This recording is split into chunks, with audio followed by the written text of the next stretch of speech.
I'm sipping, I'm sipping, I'm sipping, I'm sipping, I'm sipping, I'm sipping, I'm sipping, I'm sipping. Sipping, I'm sipping, I'm sipping, I'm sipping, I'm sipping, I'm sipping, I'm sipping, I'm sipping.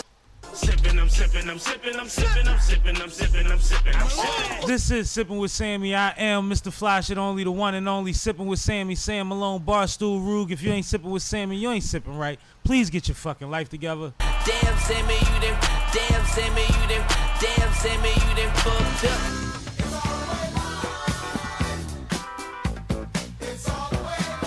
Yup! What's up with y'all, man? Happy Monday, happy hour, all that flyness. Hopefully you got a good start to your week, because you got a whole nother week ahead of you. Might as well get off with a good roll on, man. But, you know what we got to do. Pay some dues and we be right back with some topics.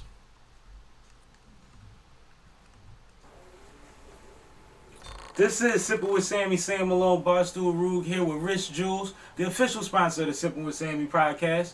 Tap in with Rich Jewels, male or female jewelry, black owned, small business. Tap in with Rich Jewels, Sippin' with Sammy approves. And I do.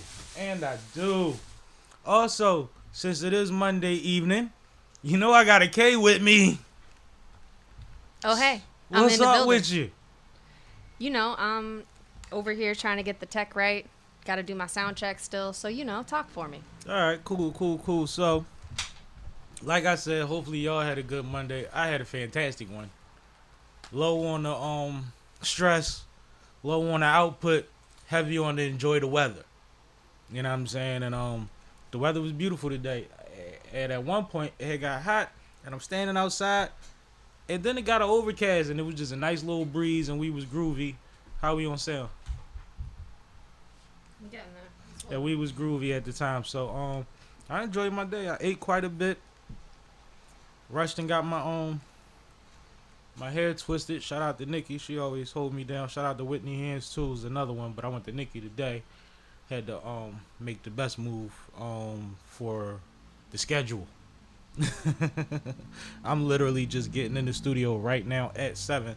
So shout out to Kay for holding it down, making sure we got off to a good rolling start, because everything was set up when I got here, and we still don't know if we doing good on the audio yet. Sound on one of them. I'm just checking the other now. All right, so we checking to make sure that we good on all the platforms. We are adding platforms that we will be streaming live to. We doing the vertical on the joint. You can see that. We got the regular live stream. We going over to TikTok soon. So, about TikTok. I was all set up. I was ready to go live today. And then when I hit the button to go live, it seems like our account might not be set up to go live. You probably got to do a certain amount of stuff on there to be able to go live or something. Yeah, I think we got to apply and stuff. So, Gotta figure out the logistics. TBD. That'll be coming soon. No big deal. But you said you all right? Your Monday was good? My Monday was good. My Monday was groovy. Awesome. Recap your weekend, why don't you? Oh, man, my weekend. Ugh. Sounds so bad. No, I mean, it was great. I don't remember if I did anything, which is the best type of weekend. Oh, my weekend. So, we filmed a lot this weekend. We filmed on both Friday night as well as Saturday. Yep, Saturday night too. Yeah. So, on Friday night, we filmed with Lovely Lay, which will be dropping on this coming Thursday. So stay tuned for that. So that was nice. It was good to see her as always. Yeah, shout out Lay, man. Shout out Pops. Absolutely. And then I don't remember what we did after we filmed. Well, I know Sunday was the playoffs, right? Right. So we gotta talk about that in a little bit. Right. So, all right, cool. Pretty uneventful weekend, huh? Pretty uneventful weekend, yes. I had pretty much the same weekend. I as far as I can remember. I don't think I did anything truly special. Oh, I went shopping on Saturday. Oh yeah, you went shopping. I gotta go shopping. I went shopping on Saturday, and let me tell you, I can clean up in some of those. What do they call stores like Ross and Burlington? Box stores, something like that, right? Yeah, but like specifically the ones that sell other brands. Oh, I clean up in those. yeah, and I hate you for that. I gotta go so far to come up in them kind of stores. Like I gotta go to the county to come up. You go to any Ave and find 8 pieces in 15 minutes. I don't know how that works. I can go in those stores and find so many things that I have to start putting things back. Because I just am overspending at that point. It must be nice. It must be nice. There's holes all in my bag. My bad. I was distracted. Must be nice. But congratulations on a good shopping experience. Speaking of shopping, Father's Day coming up, so I gotta get the big guy something, man. Gotta take care of the OG. Yeah. I added something to my cart today. I just need to press the button. I'm accepting suggestions from anybody that has any. And also, if you are in the chat, please let us know you here, man. Let us shout you out. Give us some feedback. Also, if you catch it later, no problem. Comment. I will reply to anything that seems to make sense that I catch. I do miss some. I went back this last week and caught up on a bunch of comments I didn't realize I missed. So if I missed yours, it's not intentional.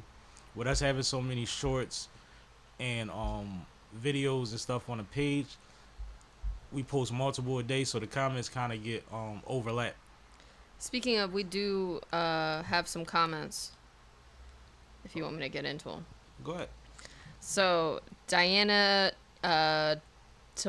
Tubolo Okay. said hi. What's up, DT? Hi. How are you? Navir Shane said, saw you once on OnlyFans. Love your content. I don't think you saw either of us on OnlyFans ever. Yeah, and please, if you did see me on OnlyFans, send me the clip so I know who to sue. I know that's right. Like, if you see me on OnlyFans, let me know. No, don't just tell me. Put me on. I give you 10%. 7%. Someone who made like a really cool username that looks like one of those like bubbly huggy bears, but it's all symbols. They said something in a completely different language that I'm not even gonna try to say. Okay. Bolo said hi. No, there's no translate button. Hi. And then DT said hi again. Shout out DT, man. She must be having a great day. I hope so. Where are these comments from exactly?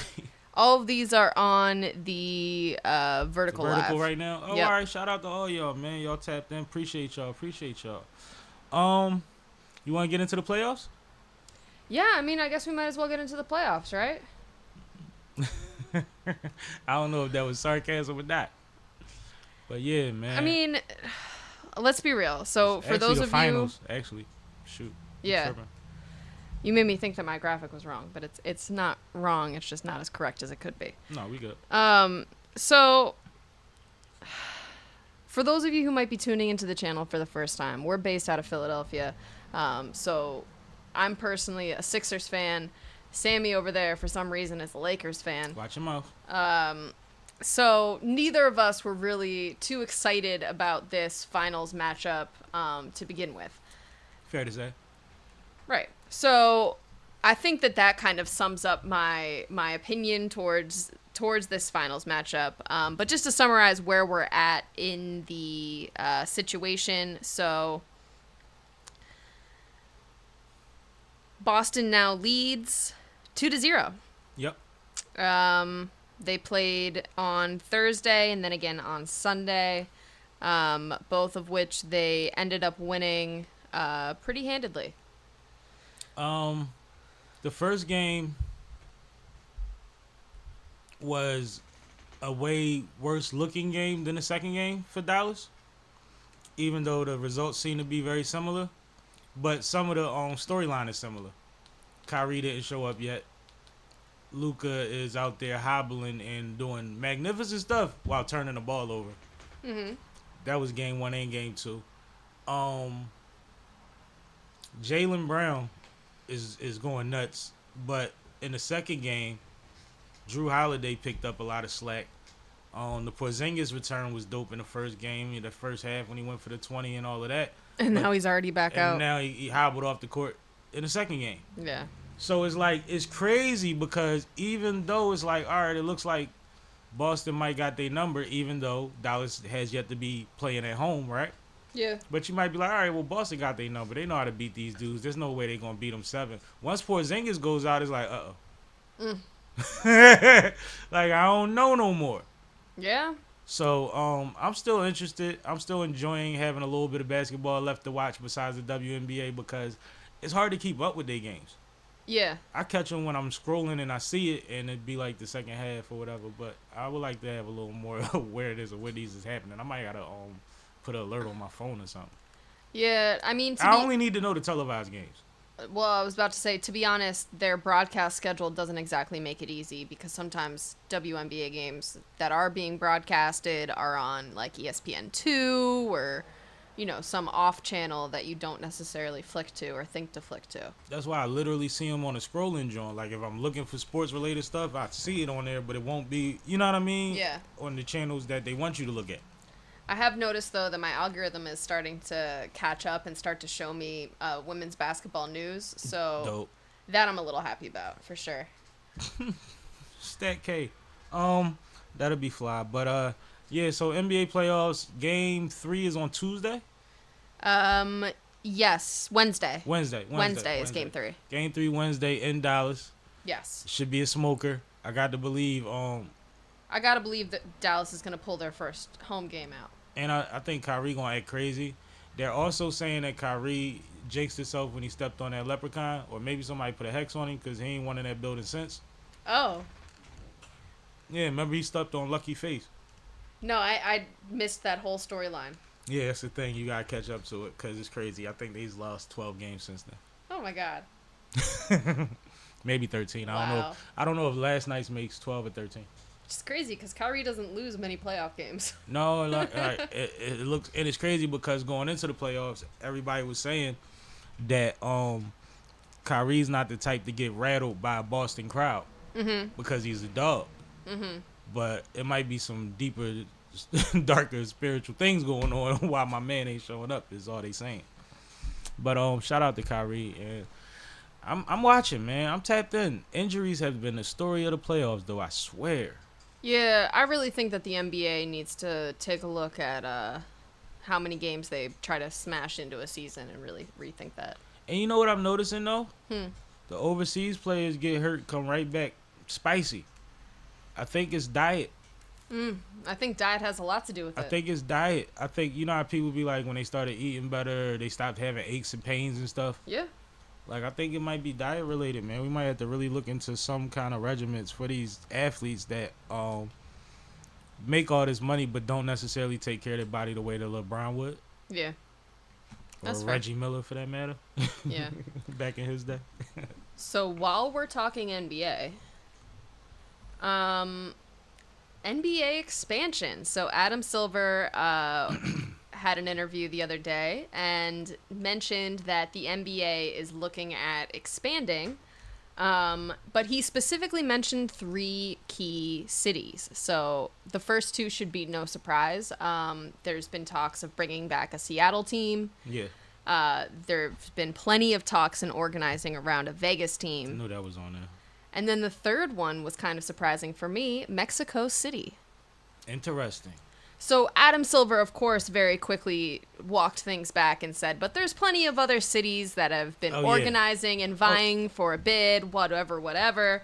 But it is worth noting that these are the first 3 that the commissioner, calls to name when he's talking about expansion. So There's a lot of variables that go into that. Exactly. So I wanted to see what you thought of those 3 cities, and particularly the Mexico City expansion idea. I believe Vegas is a no-brainer. I think Vegas is getting everything, and they're treating their sports right, just like they supposed to give all the aces an extra $100,000. Like, I think Vegas they have the space, they're willing to build, and that's part. Like, these are the variables. Like, what city is going to build a stadium that's going to have the money to build something to our liking, our standards, Right. Fan base, distancing, all of these things are factors, right? Yeah. So and there's quite a few states in this country that don't have any sports teams major. So that becomes a thing because it's like, well, if we give them any sport, they might go crazy, or it might be a reason they ain't got none.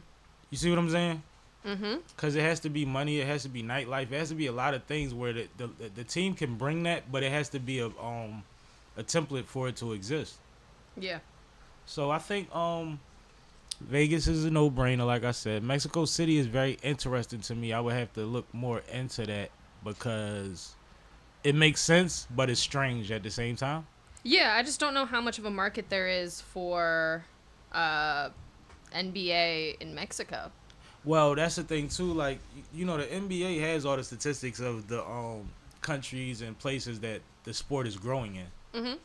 And we've seen documentaries on Mexican kids and native kids playing basketball, but sometimes in a different form, but it's still basketball.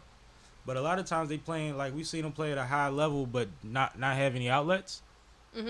Because, like, maybe the schools don't recognize their schools, right? Their education system and stuff like that. So how does that translate into getting one of these kids? Or just religious and cultural reasons. So I think that looking into other places like Mexico City, it's a reason that they say in Mexico City, is my point. Yeah.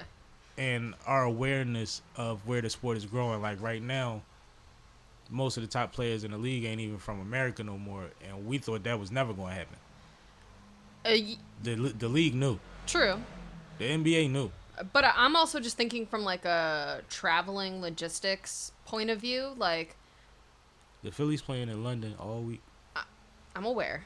However, it's different when it's a regular part of the league and you have to fly all the way down to Mexico City. Like, it's not like Toronto where it's close to, you know, a couple of other cities in that area and not that far from the border.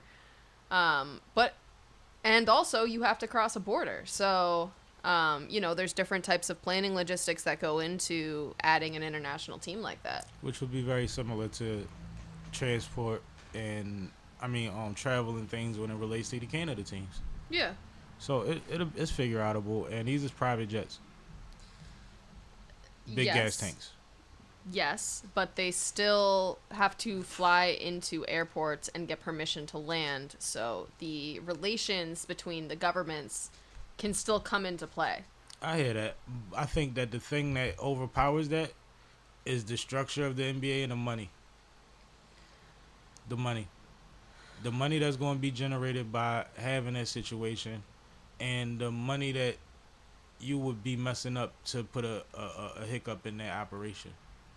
I agree with you. I agree this is all figure outable, but I think that these are things that are worth calling out because this isn't just a straightforward, like, yeah, let's just plop a team here and it'll be cool. No. Even if they have the infrastructure and the fan base to, you know, call for it. Yeah, but this damn near $1 trillion entity, they figured it out. Or they will. Or it's not going to go. But we'll see. I'm excited. I would love to see, like, the league is at a point now where damn near all the teams got 3 monsters on it, right? Mm-hmm. You had a couple more teams, and we got more monsters coming into the league. I think it'll be fun. Yeah? I think it'll be fun, man. I think I'm for it, wherever they put it. And I do want to, at some point, start a stadium tour. Like, fly places, they can go to the games I want to go to and stuff like that. Oh, okay. You know, at the home arenas. Mm-hmm. I want to do that. The same way Ocho said he about to do for the WNBA. I just randomly want to do for, like, random baseball teams, random basketball, football. You know what I mean? Especially nice weather places. Gotcha. That way it's, like, double bubble or good food places with good teams. That's a good one, too. Where you want to go next? Well, let's talk about LeBron. All right. So, let me find out you researched this one, or you already know about it. No, I didn't. I just figured out who Perk was, and that was about as far as I got. Kendrick Perkins, the legend? Yes. That's crazy. So, LeBron unfollows Perk. Yeah. Give me more. All right, so, of course, the internet finds out that Bron's not following Perk anymore. Now, Perk and LeBron have had a good relationship. They played AAU against and with each other. Oh, okay. Perk comments on things that are going on because he's a commentator and he's a pundit and that's his job, right? Fair. But LeBron has been known to be low key petty, or maybe like Low key. he'll cut you off before he'll confront you, type of thing. And I think it came to as a surprise to Perk that LeBron wasn't following him, and even further that there was no phone call or conversation had, right? No, let me stop you right there. Nobody has a phone call or a conversation before they unfollow someone. Ever. Period. Why is following, unfollowing, and blocking seeming to be so much power to people? I never understood that, to be honest. It's the silliest shit in the world. Like, and you be amazed at how many of y'all, I follow y'all because I fuck with y'all and I want to be able to support y'all in certain moments. But I hate what y'all post every damn day. Oh, I'm a big fan of the snooze button. I What? snooze people all the time. I will stay following, but I snoozed your posts a long time ago. Yo, I mean, in the same picture every damn day, and you think you blessing my time? Listen, man. Yep. Anyway, so LeBron unfollowed Perk, but the funny thing was the tweet that Perk responded with, where he said, "Well, everybody ain't follow Jesus either, Oh, so I'm gonna be all right." dang. We going there. And then ever since this happened, they brought it up on the network shows. Stephen A. and Perk have joked about it and got serious about it, to the effect of how LeBron handles such things, or how athletes handle things, or how when you're in these positions to constantly have to be a talking head, that you're gonna lose some friends. And some people are going to get offended, and it'll be crazy because in all these situations where we see athletes go at it with these guys who are also athletes or former athletes, or even the ones that's not, one thing that we always see is that they always say, "I have said a million great things about this person, and the one time I disagreed with him, we was at odds." Right. And that's just like everything else in life, but you would think that there's a camaraderie, a brotherhood, a fraternity ship, that they wouldn't have to be subjected to the same stuff that the average person goes through with people. You would think. You would think. But it's very strange, and it's very LeBron, but it's funny for now. And the thing is, after all of this, LeBron fuck around and follow him back or something. Like, oh, I didn't know y'all was going to make a big deal out of it. But that's another thing. How come y'all always know who unfollow who? And why does everybody care? That is the question. It's the biggest, like, Shade Room has made this one of the biggest phenomenons in the world, I believe. I do give them the credit. And it's like, if I unfollow you, does that mean we're beefing? Does that mean I no longer like you? Shit, I had a friend of the show follow me back yesterday. I didn't know she was unfollowing me. I don't know what happened. Oh, man, I want to know. FS. I'll have to connect with you offline. She's a writer. So, yeah. But I didn't feel no type of way about it. And it's funny because she followed me back because I shared her in my stories. Oh. I mean, I don't know if that's why, but I mean, like, right after I did that, she followed me back, and I was like, oh, shit. She follows you. She already followed me. Whatever. But I'm not tripping. Like, who knows what happened? Who knows if somebody was controlling her page? Who knows? Right. Who knows if she did a cleaning? Like, people go through stuff, man. Yeah. I don't understand that either when people, like, purge their social media. It's too much energy. It's giving too much energy. Well, that's the thing. It's based on your perception of social media. Some of these people, and you talk about mental health, right? But some of these people, they put so much on a like, a comment, a who sees it, oh my God, somebody went and told my uncle. Like, all of that type of stuff. And you're not worried about any of those things. Yeah. You see what I'm saying? You're posting to keep up with whatever your momentum is that you're trying to build on that platform, which is usually to keep people abreast of business and to share moments. Yeah. True. So it's not like that deep. You're not saying, oh shit, well when I put my ass on the camera, I get more likes. I got to do that more. No, that's not me. Yeah, but when you used to getting 500 likes for your ass and then you get 20, you might go into depression. I Yeah. don't like my ass anymore. No, we sick of seeing it every damn day. Damn, nobody no cheeks anyway. Except that married guy. Ooh. Anyway, Anyway. everybody sneaky linking. All right. Let's talk about some women's basketball. I want to hear about it. What you know about women's basketball that I don't know about women's basketball? I'm trying to learn. Oh. So the USA women's Olympic basketball team. Oh, that. The girls that don't lose. Them, Right. They Right. don't lose. by the way, ever. They ain't into that. They don't even know what that's about. Give me a second. I'm going to pull up the actual roster itself. All right, so you want me to finish introducing the situation? Yeah, go ahead. So the USA Women's Olympic team, I think the whole roster has been announced, but one thing that came out before anybody even saw the roster was that Caitlyn wasn't going to be on it. Right. Part of the reason of that is because they called Caitlyn ahead of time to tell her she wasn't going to be on it so that she didn't find out publicly, right? Mm-hmm. I've heard a lot of feedback as to, well, she's a rookie and look at the girls' talent or careers compared to hers. Mm-hmm. Which is a decent argument for 90% of the roster, which is why you pulling up the roster. I have it up, by the way. Maybe 70% of the roster. But you can go through the roster real quick. Okay, so we have Ariel Atkins, Mm-hmm. Shakira Austin, Aaliyah Boston, Mm-hmm. Chelsea Gray, Mm-hmm. Brittany Griner, Mm-hmm. Ryan Howard.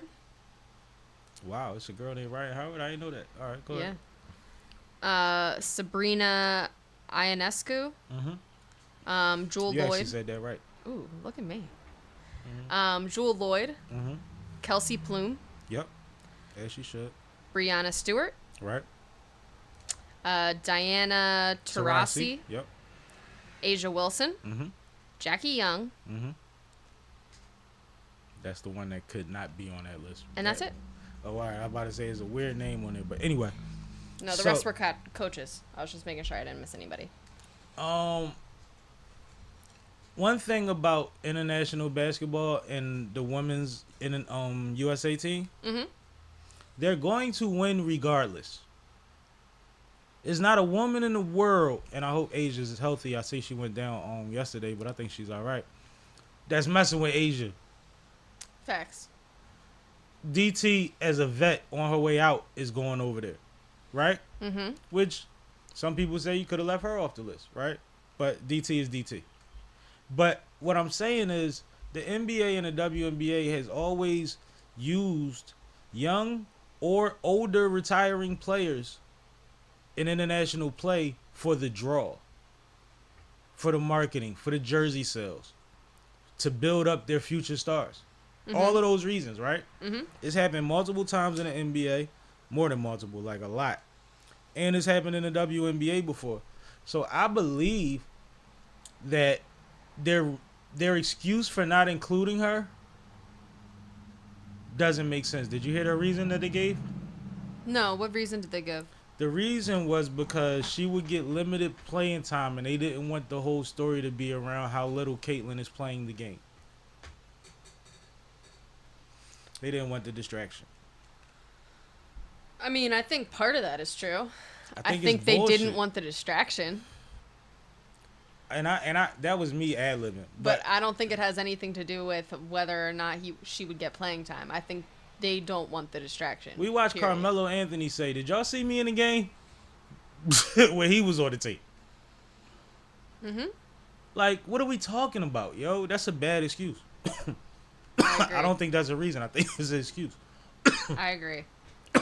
and I don't like it. But, I mean, I also don't think that it's that big of a problem that Caitlin Clark isn't on the team. Like, she just entered the WNBA league. At the end of the day, as much as this is about who is the best. Mm-hmm. It's also a political process to be chosen for the USA team. Absolutely. So the same way Anything you're being chosen for that's not directly just numbers is always a political aspect to it. Absolutely. And the same way that the men's team didn't include our breakout young talent like Maxey or Jalen Brunson, you get the same sort of effect. The veterans who have been in the year, who have played in previous Olympics, who have been in the league, played in previous Olympics, they're going to get priority. Two things. One, Kaylin's response was wonderful. Actually, the response that she texted her coach when she found out that she wasn't on it, or she was with her coach. I forget which one it was, and she just told her like, now they're fueling a monster, and she just went off for 30 the other night. So like, to be more motivated, Kaylin might be dangerous quicker than we think, man. Yeah. But salute to her because she knows that she's not owed anything, right? Right. The opportunity to play the sport at a high level, awesome. She deserves that. The rest of that stuff is going to be what it's going to be, but I guarantee you 4 years from now it's not going to be a conversation. No. Now, the second thing I wanted to say was, remember they said they didn't take Isaiah Thomas to the Olympics Yes. because Mike didn't want him on the team? Yes. Is it possible Oh, you might be onto something. that the team itself, who seem to have a lot of veterans that are probably in that pot of people, I know at least two of them, are in that pot of people that see that has some resentment towards these young girls. And it might not have been decent when we say, I don't want to, if we're considering the distraction, what if the distraction is within the 12? Right. Right. What if they just ain't going to give her the ball? They're not going to talk to her. They're not going, you know what I mean? Right. So why even fill up a roster spot with that? I'm not going to translate for you or nothing. Like, and it's like, all right, so maybe we'll just let her settle in because we have 11 other people to consider. Yeah. I think it's possible. And I don't think it has to be all of them. I think it could be one or two strong voices I agree. because they blamed it on Mike. And if, I doubt it's Asia, but imagine it's Asia. Like, nope. Oh, well, shit. Right. I think you stay at home, sweetie. But That's that. who made a good point? I think it was Shannon Sharp made the point that with all those girls on that team that are at this point in their career more accomplished and better players than her, right? Mm-hmm. She still sells the most USA jerseys if she's on the team. Agree or disagree? I agree. That's the difference. Yep. The eyes, the attention. As much as like people don't watch WNBA, we find out in the semifinals and the finals what the girls is doing in the Olympic Games. True. If she was in it, the world is watching every game. Every game. And I think that this is a missed opportunity. But I'm over it. We good. You anything else to say about it? No. No retort to what I said? No. All Then right. agree. It's like, no. Let's move on. She said, I ain't agreeing with you. So, Kyrie goes down as the first person in history, first pro athlete to sign his father to a signature shoe deal. The first person he signed to a signature shoe deal. That too. I think that's amazing. I want to do it again.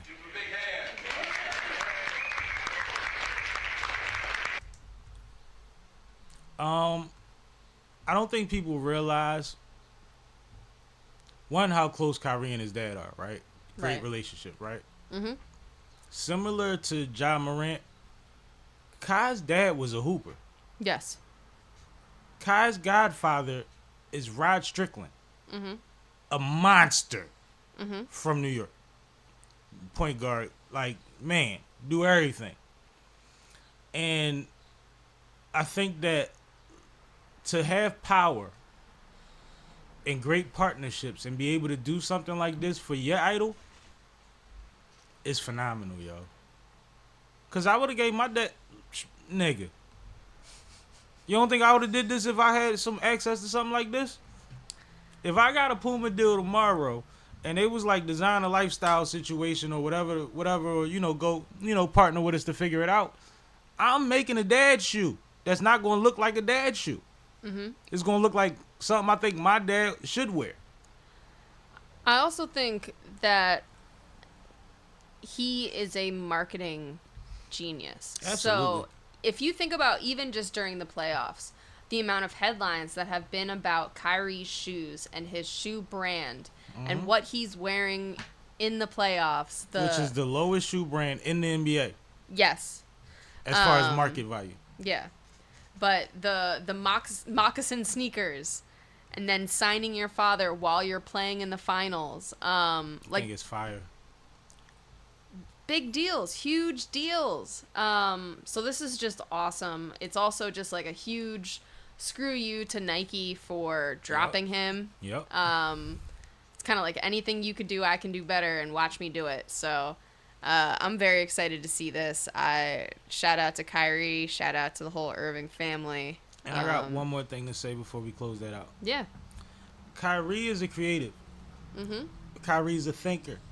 When Kyrie was with Nike, part of the reason that these new athletes that have these new shoe deals are putting out so many different styles and collaborations is because Kyrie was doing it. Kyrie was making skateboard versions of his basketball sneaker.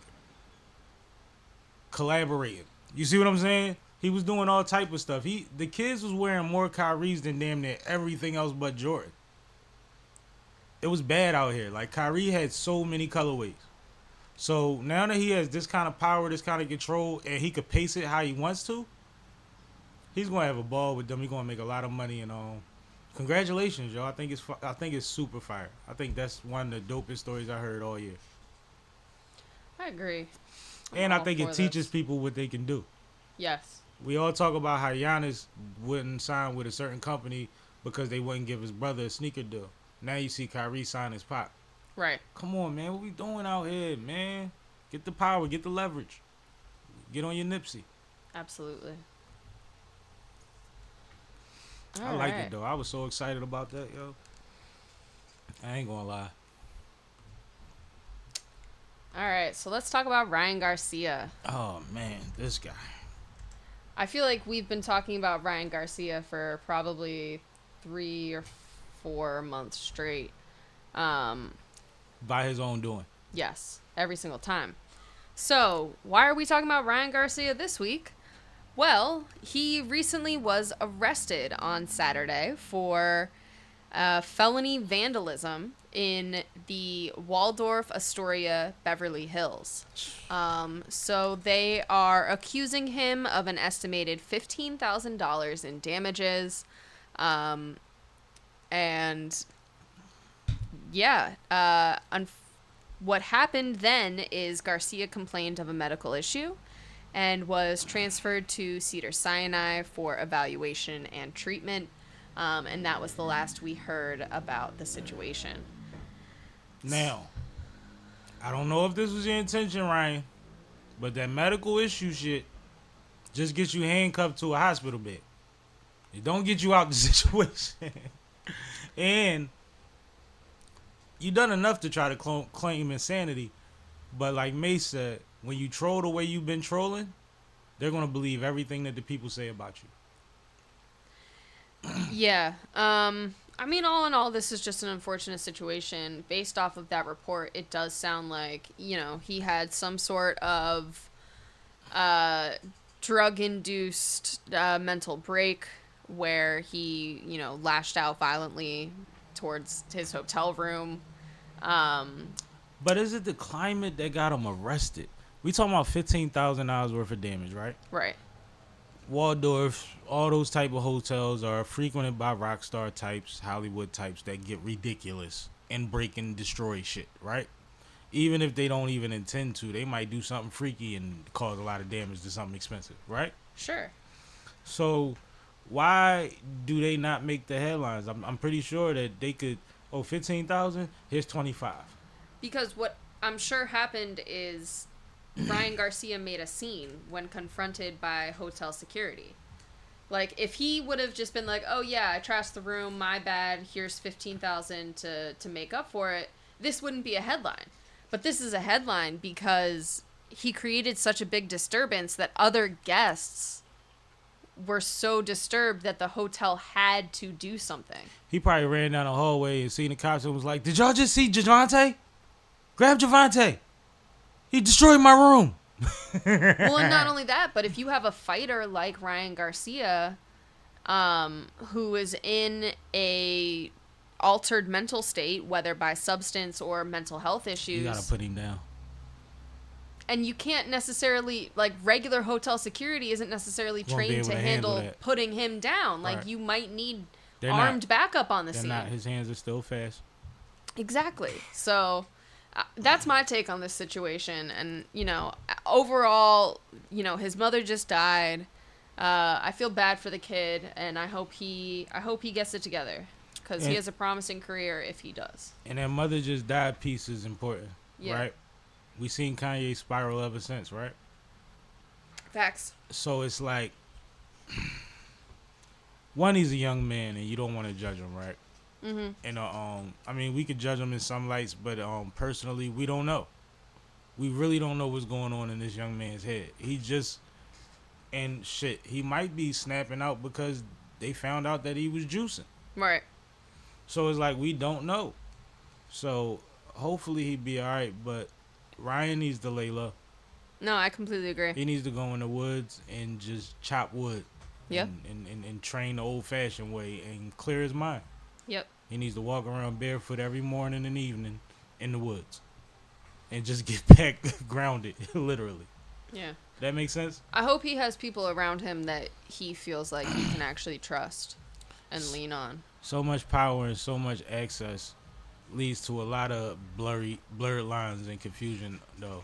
And that's the problem. Exactly. Like, Because even, if I want the best for you, I might be the first one you kick out. even if I came up, like, with you, if you stop doing this to take care of yourself, I'm without a job. That type of thing also comes into a play. So Yeah, that's the thing, too. I mean, it's a big difference between making $25,000 and $125,000. right. Right. And I'm pretty sure that's a lot of people's situation that surround boxing. You could do the same job for somebody else, but you're going to make the regular rate. Yeah. And no matter how awesome you are, you need a fighter. Yep. All right, let's talk about the color green. Let's talk about green. Because amateur twerking sucks, by the way. SippinWitSammie, amateur twerking sucks. Tees, always available. Mm-hmm. So, Sold one 2 weeks ago.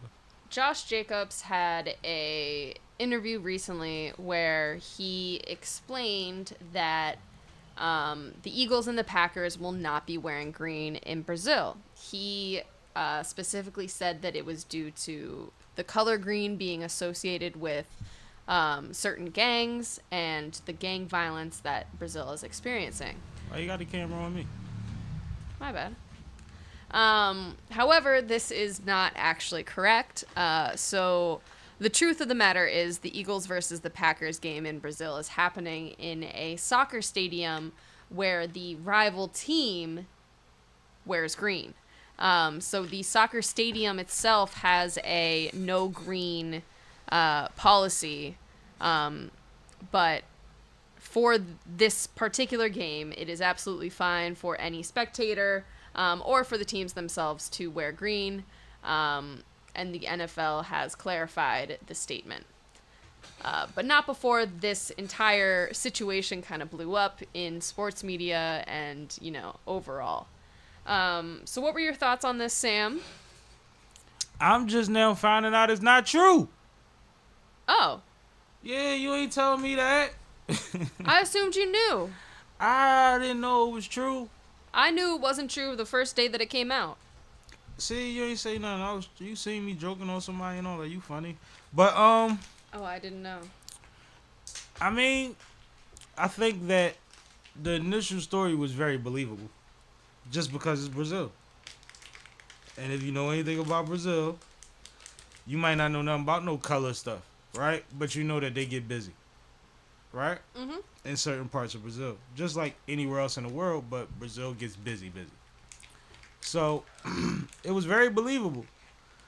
Now that I found out about the legacy of the soccer stadium and how they run their thing, that makes sense too. That makes a lot of sense. Yeah. You know, when it comes to sport and tradition and stuff like that, that makes a lot of sense. And the fact that it was on, it's a non-factor for this is like, all right, well, cool, back to regular business. But who's going to Brazil? Is any of y'all going to Brazil to watch the Eagles play the Packers? I wonder if Lil Wayne going. He a big Packers fan. Yeah, something tells me they won't get the same type of showing that the Phillies games got in London. But Look at you maybe talking that's heavy. just me. Look at you. Is that one of your own topics? No. No, but all right. I'm glad nobody might not get hurt. Now, my other thought is, if this is just cleanup, and y'all just want everybody to feel safe, and it might be some underlying thing, because with a lot of these soccer towns, and just like with in America, a lot of these sports towns, the gangs take on the identity of what goes on in the arena. They wear the same colors and stuff like that. They fight over some, like, it's crazy. So we better hope nobody gets hurt wearing green. Yeah. I mean, yeah. That was my other thought, but it's not that deep. Hopefully everybody gets there safe, gets back safe, and has a great time. Yeah, I agree. Salute. All right. Moving on to Stephen A. Another person that we talk about almost every week. By his own doing. Yes. And he has been on a tear. He's having a blast. I think he's literally trying to pace Shannon. I think Shannon has done so much off of the show and off of the network that Steven, because he brings it up a lot, and he always says it in a flattered, A form of flattering way. Yeah. But it's like, I mean, what I'm supposed to do? You see my brother, you see the great work my brother Shannon, you know what I mean? It's like all of that. Like, he always references it one way or another. So I'm going to need you to fill me in on this one. Because Stephen A. does so much I can barely keep up. What is going on with Stephen A. and Will Smith? So part of what I was just trying to explain, part of what he's doing, I feel like, he's making sure he leans into the clickbait, right? And Stephen A., throughout his career, we've known him to raise his voice and change his tone in a way that's very wrestling-like when he says things that he wants to get picked up and ran with. Yes. Right? Yes. Is that fair? Yes. And mind you, part of his brilliance, part of the reason that his voice translates and excites and entertains so many people is because of how he uses it, right? Mm-hmm. So I think on a podcast, he finds it very exciting to have his own direction he could take, to be able to talk about more than sports and use these topics to move the needle literally on a digital side, right? So he went on a tirade the other day. Yesterday or the day before, he was saying Will Smith, before I go see Bad Boys 4, which would be the first Will Smith movie I never saw, if I don't go see it, you need to sit down and talk to and apologize to the black community. You owe the black community an apology. There's so many of your supporters that are confused right now and still upset, and we need clarity. Was the gist of his tirade. You know, with all the fluffing of, no, dynamic brother. I know you greatest ever. Box office master. You know, he gave him all that. So wait, let me make sure I'm understanding this correctly. So Stephen A. got on his high and mighty horse and said, "You will not get this one ticket sale. One ticket sale. If you don't apologize to the entire black community," because Stephen A. is the one who gatekeeps apologies to the black community. Farrakhan. And he wants him to apologize because of the Chris Rock slap. Yes. That's the thing. Mind you, he's addressed it already. I remember a red table. I don't know. But, like, it's been addressed. This is a movie that took $100 million to film and grossed over $100 million the first weekend. Oh, light work. There is no, while we on the Breakfast Club, while we on Hot 97, while we on Hot Ones, let me explain what I did to Chris.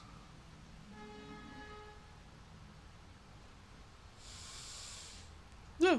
And if you're saying he shouldn't have done a rollout or a movie before he gave that apology or whatever, that's just this other talk you want them to have, that's very strange. And do you think that they just shot Bad Boys 4 this year? No. They had to take a break in production during the strike. This is a big budget film. Yep. You want him to tell who? Nori? On the rollout? Like, when is he supposed to have this conversation with all of these people? Grips and directors and producers and writers and...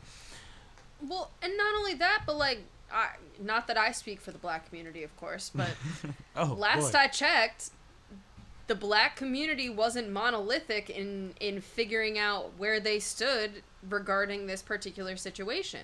There's some black women who feel like Will Smith was correct in standing up for his wife in that moment. Yeah, he might have gained some and lost some.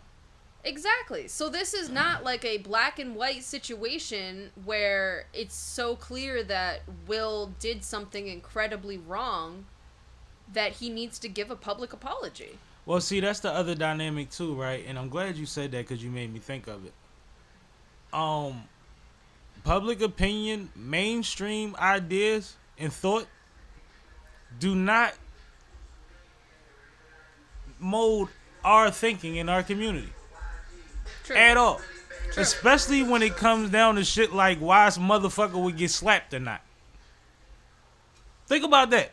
How many black men you think said, well, shit, nigga disrespect my woman on national TV, I ain't smacking him? What? They all said they would have smacked him damn near. Right. Everybody said if they was Will Smith, they wouldn't have did that. Right. So how much respect do we really lose when it's like, I would have did it, but I mean, you got a lot going on. You shouldn't have did it. Like, it's not that deep. That's 50-50. At that point. Hopefully the movie good. Because I'm going to see it at that point. It's 50-50. I'm in love with the Bad Boys franchise. We love Martin and Will. Yeah. It is what it is. And even if they dropped a dud or two before they got the 4, I ain't heard nothing but good shit about this one. Yep. I was talking to people at work that seen it, and they like, you better go see it. Man told me today something I ain't heard in years about a movie. He said, I'll go back to the movies again to see that, John. Wow. When we know movies go to streaming in a month or so, he said, Right. I'll go back to see that joint in the movies again. That's crazy. I heard that 8:30 this morning, That's to be exact. crazy. So it's like, and they executive produced it, I believe, or something. This is the first time that they did something that's connected to it. So the numbers and the response and the first person shooter that y'all was all impressed by from the clip, like, get them brothers a lot of credit, man. And what we do know about Hollywood, when you're a part of a franchise, even if you create the movie, write it yourself and bring it to them and they shoot it, by the third one, you don't own it anymore. You're not a part of it anymore. Unless it's Fast and the Furious or something. So this is a big deal. And it has enough momentum that we might be able to get a 5th one out of them. Even though I hear there's a lot of things alluded to that's kind of eerie, but it says it's a fly movie. Yeah. Say it's a fly movie, but yeah, Stephen A. cool out, bro. Like, I feel you, but I feel like you reaching. Yeah, that's a bit much. I feel like you reaching. And I feel like it shouldn't be us to keep crucifying him. 104 million internationally. means it ain't us the only ones going to go see this motherfucker. Right. So we shouldn't be the ones holding him back. He made a mistake. He made a mistake. You made a lot of mistakes and you misspoke a lot. You just ain't physically harm anybody, and I know it's a difference, but come on, man. Even Freud had the slip. They called it Freudian slip. Check me out. That's not what. I know. It's Okay. actually the opposite. I know. You ready to move on? Yeah. Great. Let's get into some hip hop news. Is this hip hop news? Well, we don't have a better. Thank you. We don't have a better category to throw this into. So, It is part of music. on Friday, Drake joined a parody rapper, Snow Day, for a remix of the Plain White T's song Hey There Delilah, called Wagwan Delilah. It sounds exactly how you would expect it to sound. It is literally Hey There Delilah, except with some slightly different lyrics. There's a 40 in my jeans. Yes. So, with that, Sam, what are your thoughts?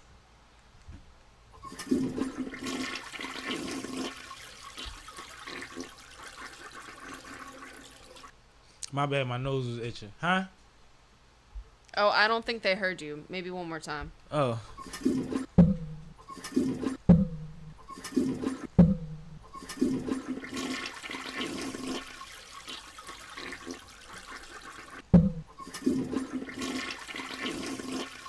These is courtesy flushes. Every time it drop, you gotta flush again. Boogie Mandela is laughing at us in the chat, by the way. Boog, what up, Pippin? How you, brethren? Yo. You know, Boog likes you on air, man. He said you do a great job, man. I appreciate that. Yeah, man. Salute the Boog. He told me, he said, I'm hyped, man. He said, I be seeing K doing that thing. Yeah. El Polito, maybe that's Lito? I don't know. He said, "Sup, boss man, how you doing?" Yeah, if that's Lito, let us know. But what's up with you either way, boss man? Boss is salute back. Either way, yeah, that song was trash. Yeah, that thing was... Capital T, throw that away. I never want to hear it again. I was so confused by it that I thought, y'all gonna laugh at this. This is why she's laughing already.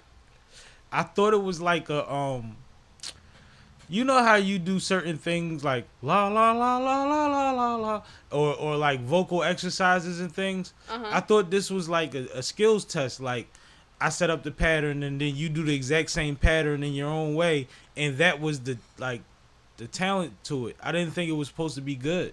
I thought it was like just an exercise type of thing.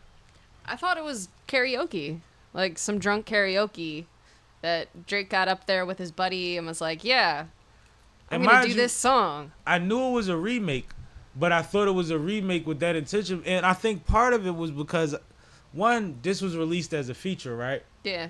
So I'm like, he wouldn't have released this during the climate right now, would he? So I'm like, maybe he just did something fun and this is supposed to be something. But it's not good. I think this climate is exactly why he released this. He is looking at this like, I'm going to troll everybody by releasing this track next. When everybody thought I was about to drop a summer banger, I'm coming out with this first. Not that he's not going to come out with a summer banger, but this ain't it. That's for sure. Can I tell you why this ain't it? Huh. Ken and Friends. Ooh, great segue, Sam. Great segue. So, Rapping like you trying to free the slaves. Oh. Kendrick Lamar just announced that he is going to be having a Ken and Friends concert on Juneteenth in L.A. Rapping like you trying to free the slaves. So I'm gonna have a Juneteenth pup on your nerves. Yo, that's crazy. So, they my bad. My bad, Kay. I ain't mean to cut you off, you know what I'm saying? The button just be buttoning sometimes. I'm saying opening the brewski. I ain't even do that. But yeah, so some are reading into this as another type of response to everything that was going on between Kendrick and Drake. He is about to receive the spoils of war. That's all this is. He's going to keep running it up. The album's going to drop. All of this algorithm shit is going to benefit the one that it's supposed to benefit. He is receiving the spoils of war. These are the spoils of war. We no longer rape and pillage anymore. It's not a thing. I shouldn't have said that word. But these are the spoils of war. That's what's going on right now. He capitalizing off the opportunity. He just left the label. Yes. And then caught this. Yes. He gets 40% more than he used to get. It's over. And so some of my favorite concerts ever are artist and friends concerts when they're in their home city and they get to bring out whoever they want. I just told somebody the Meek, they was like, I don't need to go to a Meek show. I'm like, that Meek the and Meek Friends and was Friends show crazy. was crazy. I'm like, are you crazy? Friday was out there with a 60-piece choir. Are you crazy? Yeah. So I just want people to realize like the magnitude that this is. This is going to be an amazing situation. If I lived anywhere near LA, my ass would be there. But unfortunately, we are on the East Well, they Coast. saying this ain't for y'all. They saying this ain't for y'all. They say it's Juneteenth, it's Kendrick, even though we know that's bullshit. But they been saying it ain't for y'all. How you feel about that? That's fine. Doesn't bother you? No, it's fair enough. It's Juneteenth. Like, that's fair to say. I dig it, and I respect you for that. And I knew that would be your response because you're not one of them kind of people that think that everything has to apply to you or be for you. You understand that, you know, some shit is just what it is. But I'm gonna catch the live stream though. And I wouldn't tell you not to go either. If you said you had opportunity to go have fun, man. Cause you wouldn't offend nobody anyway. You good. But it's on a Wednesday because Juneteenth is on a Wednesday. Mhm. So that makes it difficult also. But did you hear about the fucking waiting list on the first day? No. What's that like? After they announced it, they had 100,000 people waiting to buy tickets. 100,000? 100,000 people. Now, This was days ago. is this like a? It's at the Forum. I don't think the Forum holds 100,000. No, I was gonna say, is this So it's like sold out already. a Ticketmaster situation where people are buying the tickets just to run them up and then like resell them the way they did Taylor Swift? It's quite possible, but if Ticketmaster, what's going on with Ticketmaster now, which is part of the reason we had the conversation a couple weeks ago, if they don't benefit, they're not making it possible for you to do that. Right. They're doing it themselves. They're the scalpers. Yep. That's what's going on. So no, it's probably not that. It's probably limited to how many you can get, or certain accounts are probably exempt. You know what I'm saying? From past transactions and stuff like that. Like if they don't need your money, they ain't gonna take it. 100,000 people who want to buy tickets to this motherfucker already, and that was 2 days ago. Whew.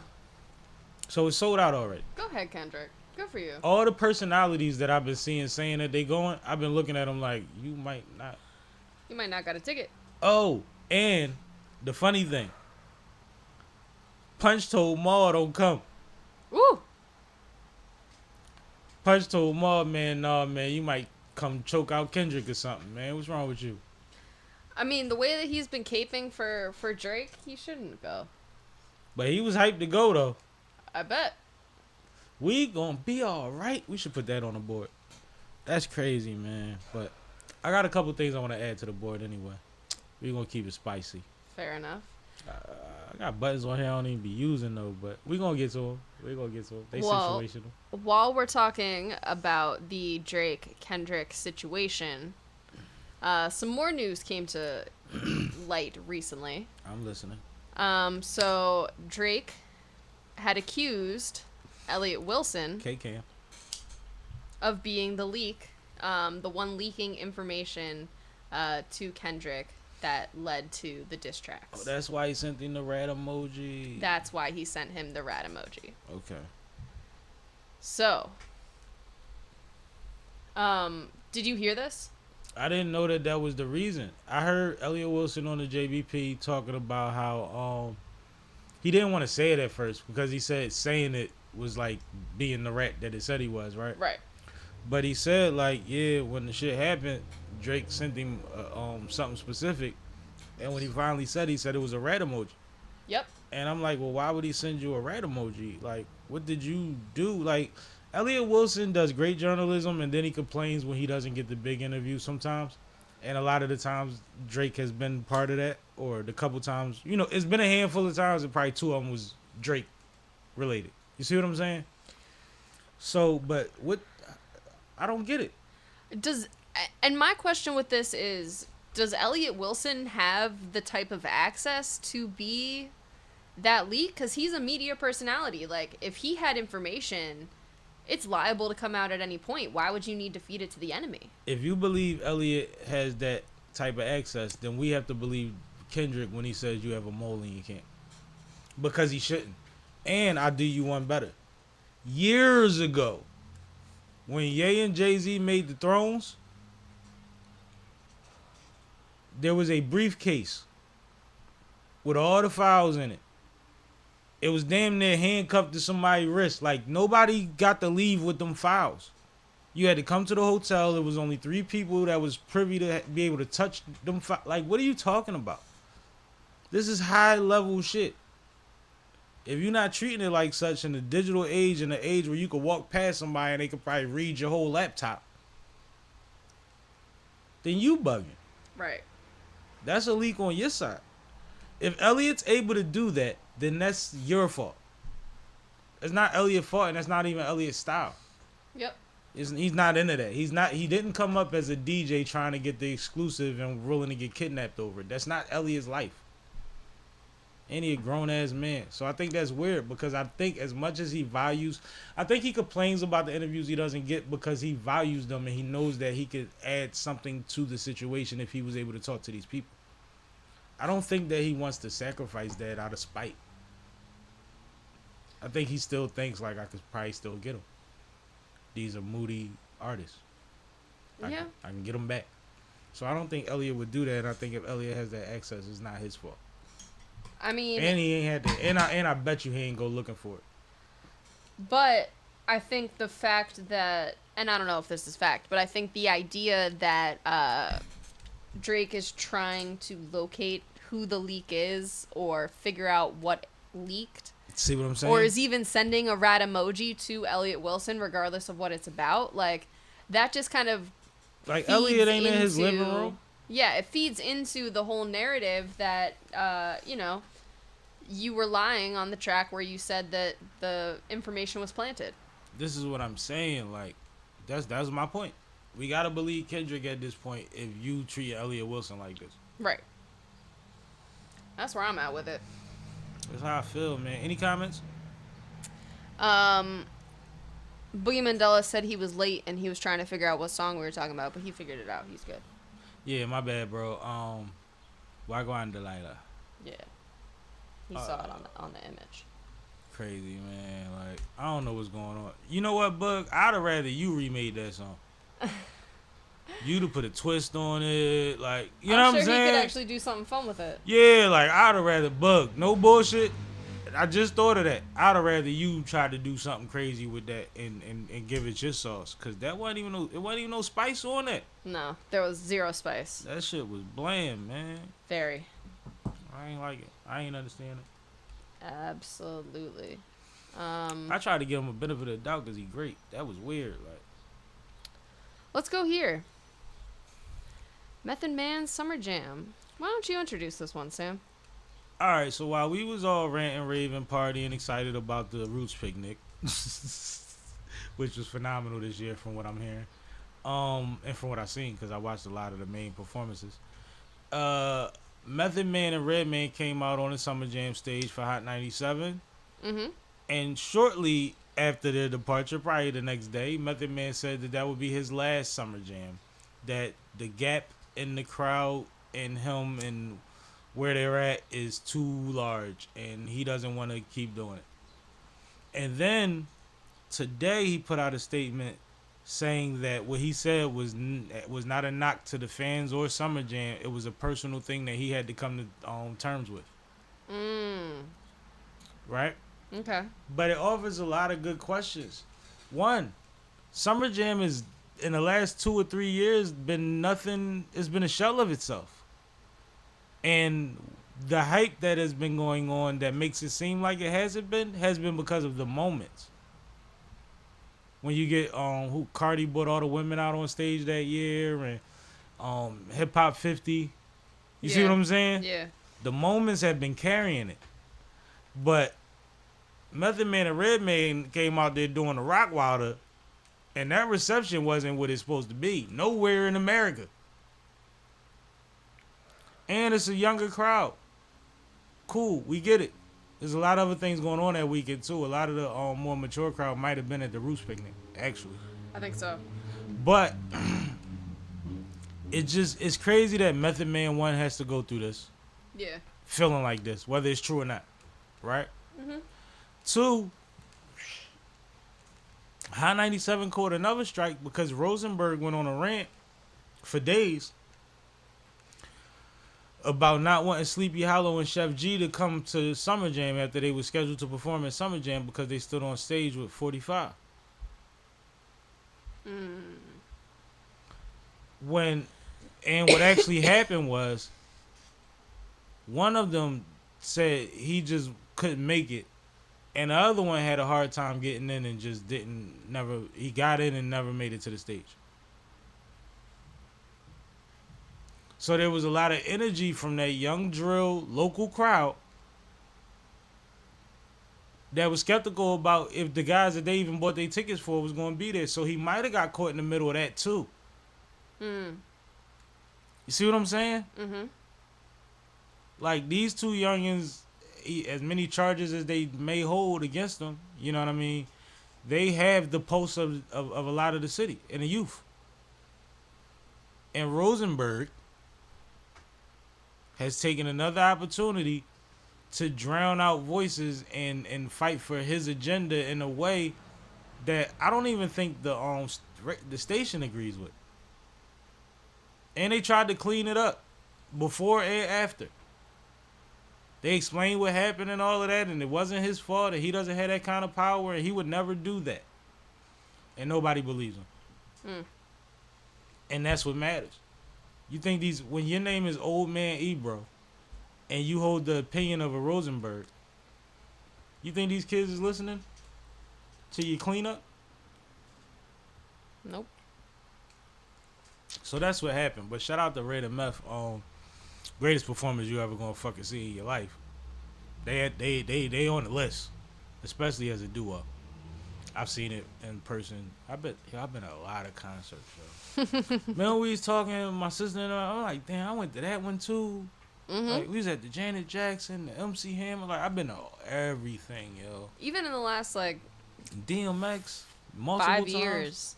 Oh, I've been been to to a everything lot in the last of 5 concerts. years. Yeah, it's been a little bit, it sped up in the last 5 years, but it has been part of my lifestyle for a long time to just always go to the live events. I was always one of them people to be in a spot. You know what I'm saying? Mm-hmm. We never had an excuse not to, and we always had a plug on tickets or something. So, and I love live shit. Nowadays it's different though, because I can't go to a live concert without studying. Right. And that, I be having to like pinch myself out of that shit sometimes. Like, bro, just enjoy the show. Stop watching every little behind the scene thing that nobody else is supposed to be paying attention to. But it is what it is. I know too much. Once you stage manage, perform, host, you just be knowing too much. It be like, oh, that's what y'all don't even dig what just happened right there. But go ahead, where we at? Boogeyman Della know about that. Let's talk about Bun B.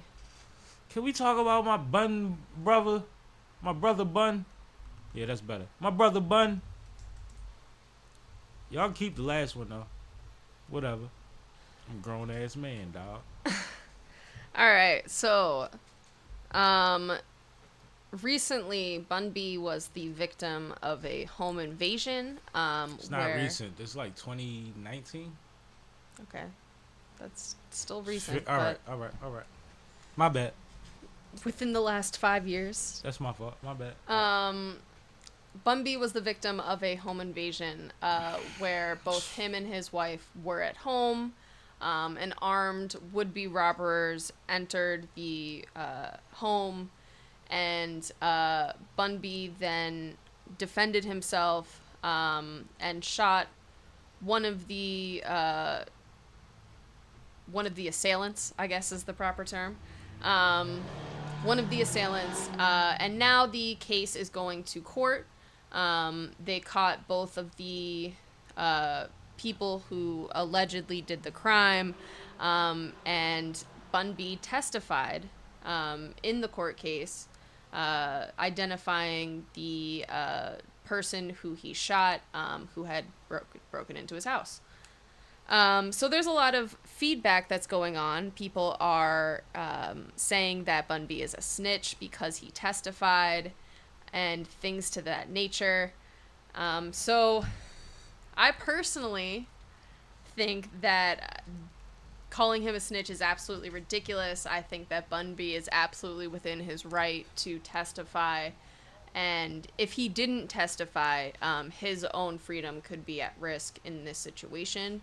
So at the end of the day, he was protecting his wife, he was protecting his home, and his property and freedom. So I see no issue with him testifying in this case. I'll do you one better. I saw the Breakfast Club interview when he sat down and talked about it very shortly after it happened. Okay. First of all, shout out Bun B and his wife Queenie. That's her name. Traumatic situation. And it's crazy because I know a lot of these stories where this was the situation. That man was upstairs on the toilet. Right? Mm-hmm. When somebody came through the door. His wife screamed and alerted him, and then I believe led them to the garage. Right? Mm-hmm. Trying to save him. But whatever she did in that moment, in those split seconds that happened, put him in a position to fire and strike one of the assailants, right? Mm-hmm. They run out. He has enough sense not to chase because he has a legal firearm. And something just happened at his residence. And if he chases this guy and hawks him down, he's not going to be able to get away with it because he's going to have to shoot him in his back. And that's not what you're allowed to do with your legal firearm. Yep. So this is an instance of where, thank God, everything went in there fucking the best way it could possibly go for their situation, right? Devastated that that woman had a pistol to her head. Right? But the intention, whatever they came to do or get, didn't happen.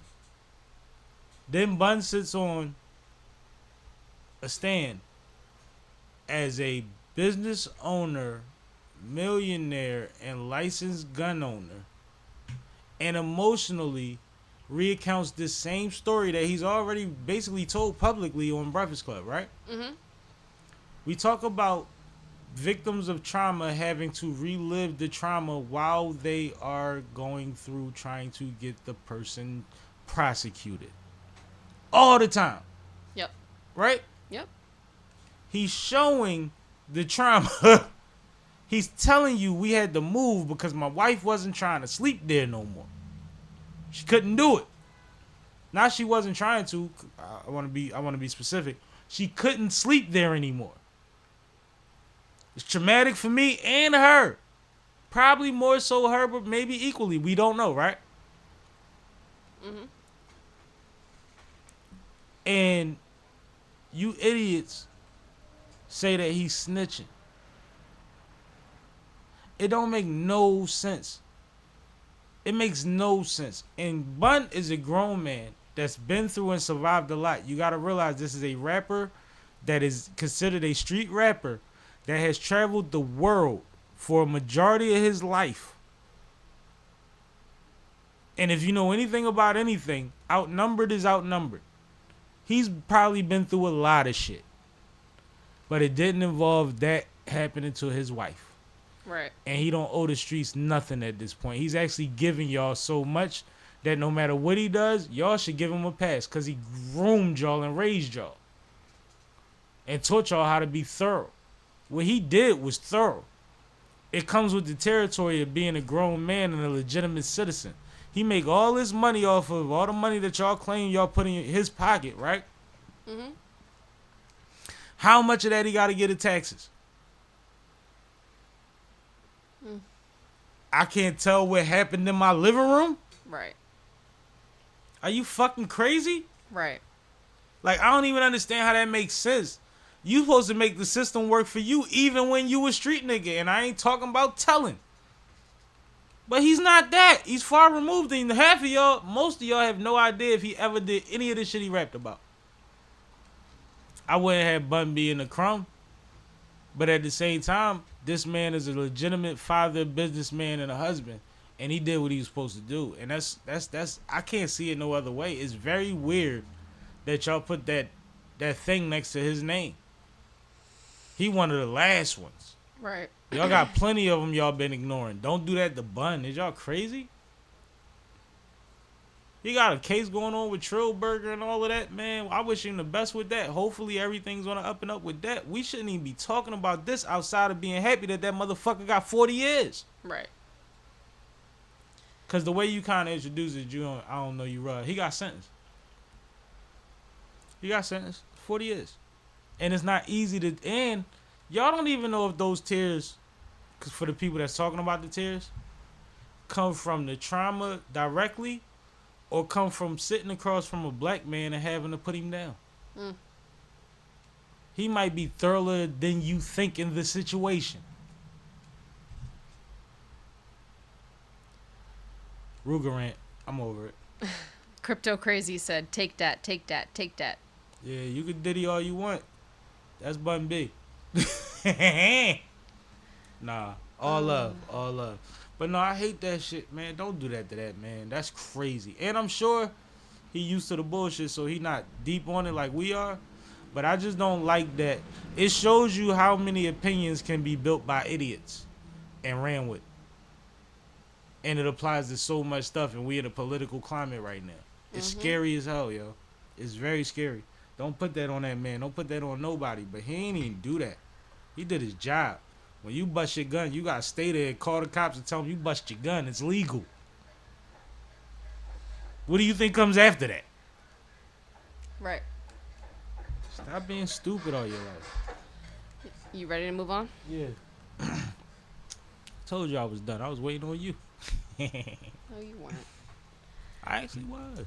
All right, so Rock Nation announced that they are starting a $300 million school voucher campaign in Pennsylvania, specifically Philadelphia, to help to provide scholarships for kids in grades K through 12 in low-income households so that they can attend one of the city's array of private schools. Do you know how beautiful that just sounded, yo? Now, That was hard. there's a little more to it than what you think.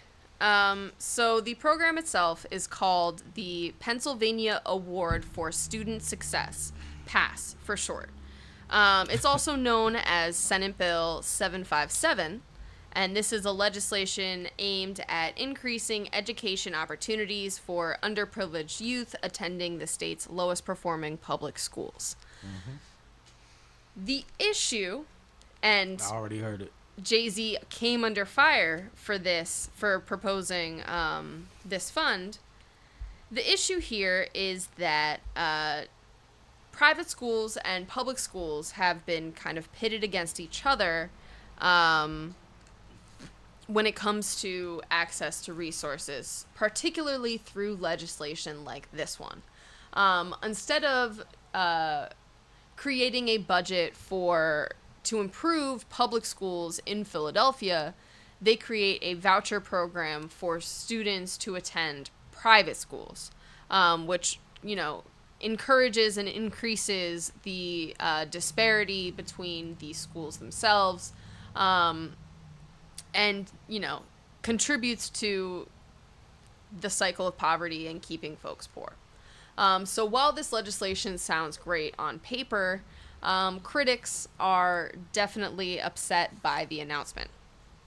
So first, I wanted to see if you had heard that side of it, and what your thoughts are about this proposal and the fact that Rock Nation is behind it.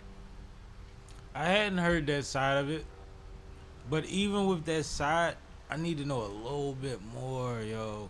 Because the disparity that I heard from the gate was take the smarter kids out of the public schools and put them in private schools, which ultimately messes up the ratio and the percentage when it comes to testing and scoring for these individual schools.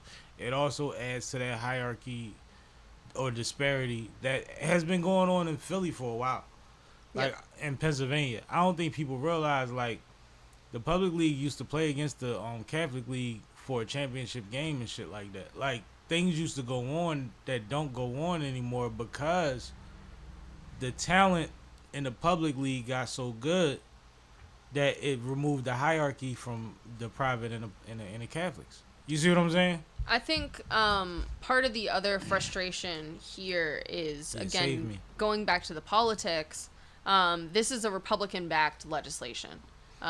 This is something that, definitely falls upon party lines.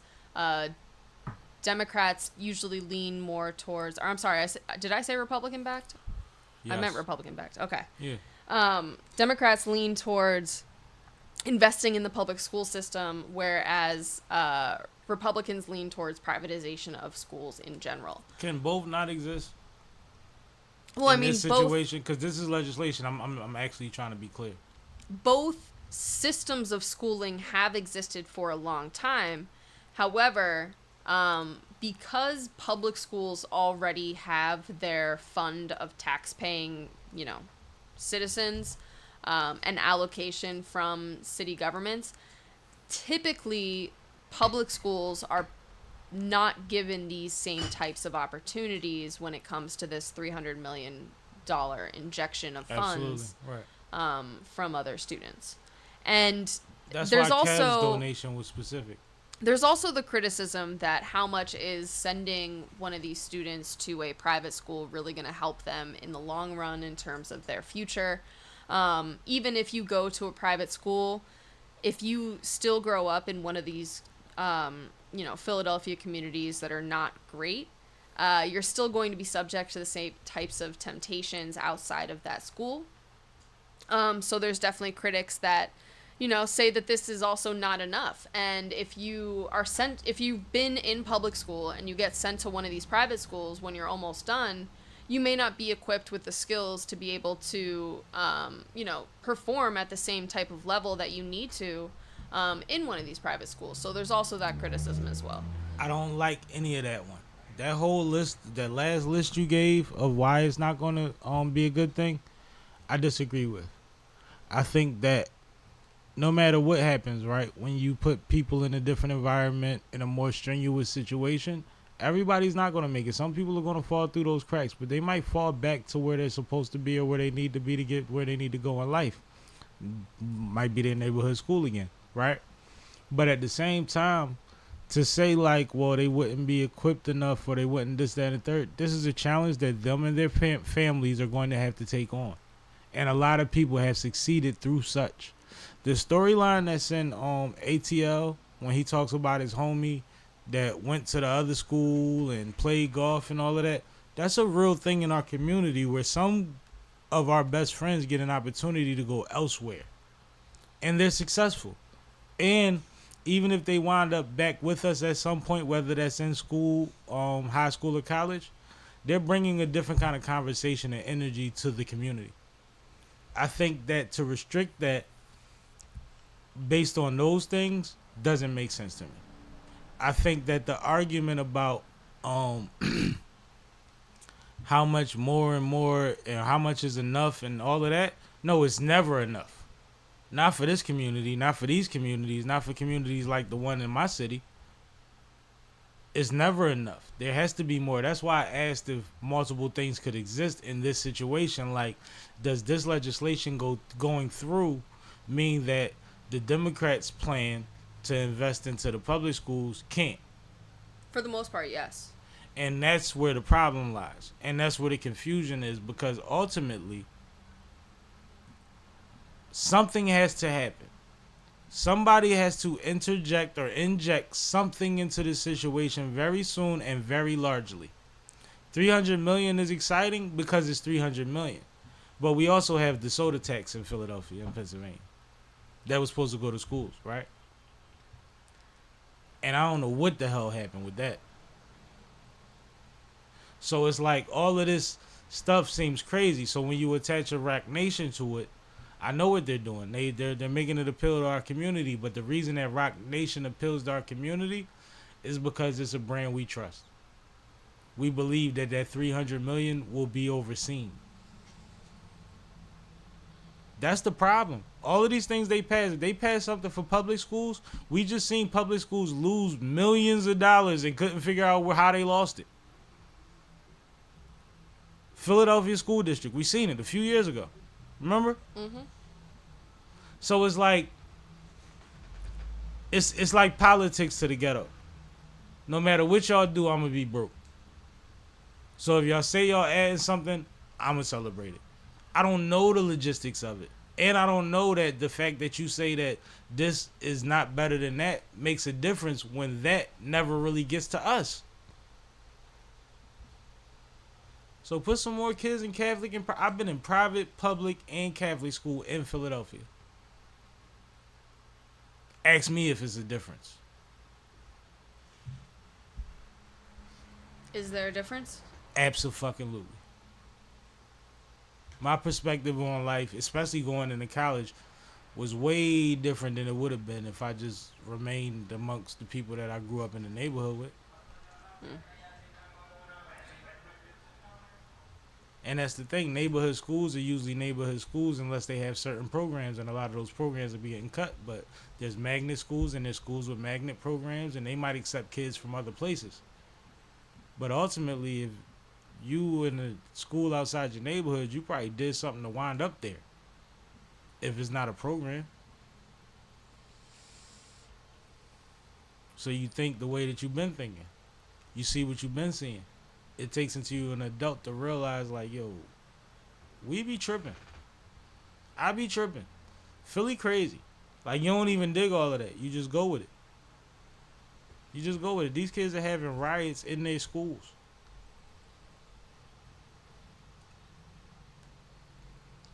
It's different. Alright. Eastside High all over the city. Are we going to battle rap next? We can. I mean, they're your topics. Some of these are yours. Don't do that. No, these are both yours. Oh, both of the battle rap topics? Yeah. Okay, so you want me to call my boy? Yeah, call your boy. Alright. We can start with Gnome. Oh. Let's start with J2. Yeah, start with that. You know what's going on? No. So, Yo, SippinWitSammie, what's the deal? ain't now you got time to talk? Always for you, my nigga. Alright, we gonna skip that and go right to the C Cash joint. Okay. I wanted to make sure you was good before we locked in. And it's crazy because of what we was about to go to, but it's all good. I'm mobile, but, you know. Nah, you good. Long as you on the phone, we good. So now your picture is on the screen. So you had a battle this weekend, right? C Cash, by the way. The C Cash for y'all, huh? Yep. Yeah, I did have a battle. What went on, man? I ain't getting no updates and no highlights, man. It was a good job. Who you battled? Energy. I battled Boss Status, which was initially this battle was booked on bill collector Audacity card, but he had a situation with one of his kids, so he couldn't make it. I remember that.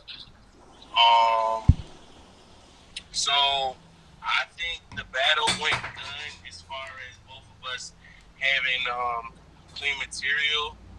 But I think I definitely won the battle. He didn't do anything like out of the ordinary, like anything standoutish. He had a couple moments, I believe. But I had a bar in there about him and his friend, which is Yo Bull Peanut. Bags and Bodies guy. If everybody don't know who he is or whatever, but Peanut, I seen Peanut at that event I went with you for the gates. Yeah, exactly. So he's a gatekeeper as well. So I think he thought I was a battle rapper. He kept staring at me. Anyway. he had a bar. I had a bar like when I view this bull status, I don't see much. Off cam, he a fan. No, he not so G'd up. I never seen this nigga get a bag or a body. He ain't snapping. He be snacking. Get off Yo Bull Peanuts. So when I said that, and I dumped like a like a little sleeve size normal standard package of peanuts. Like I kind of like dumped that towards him, like all on the floor and shit.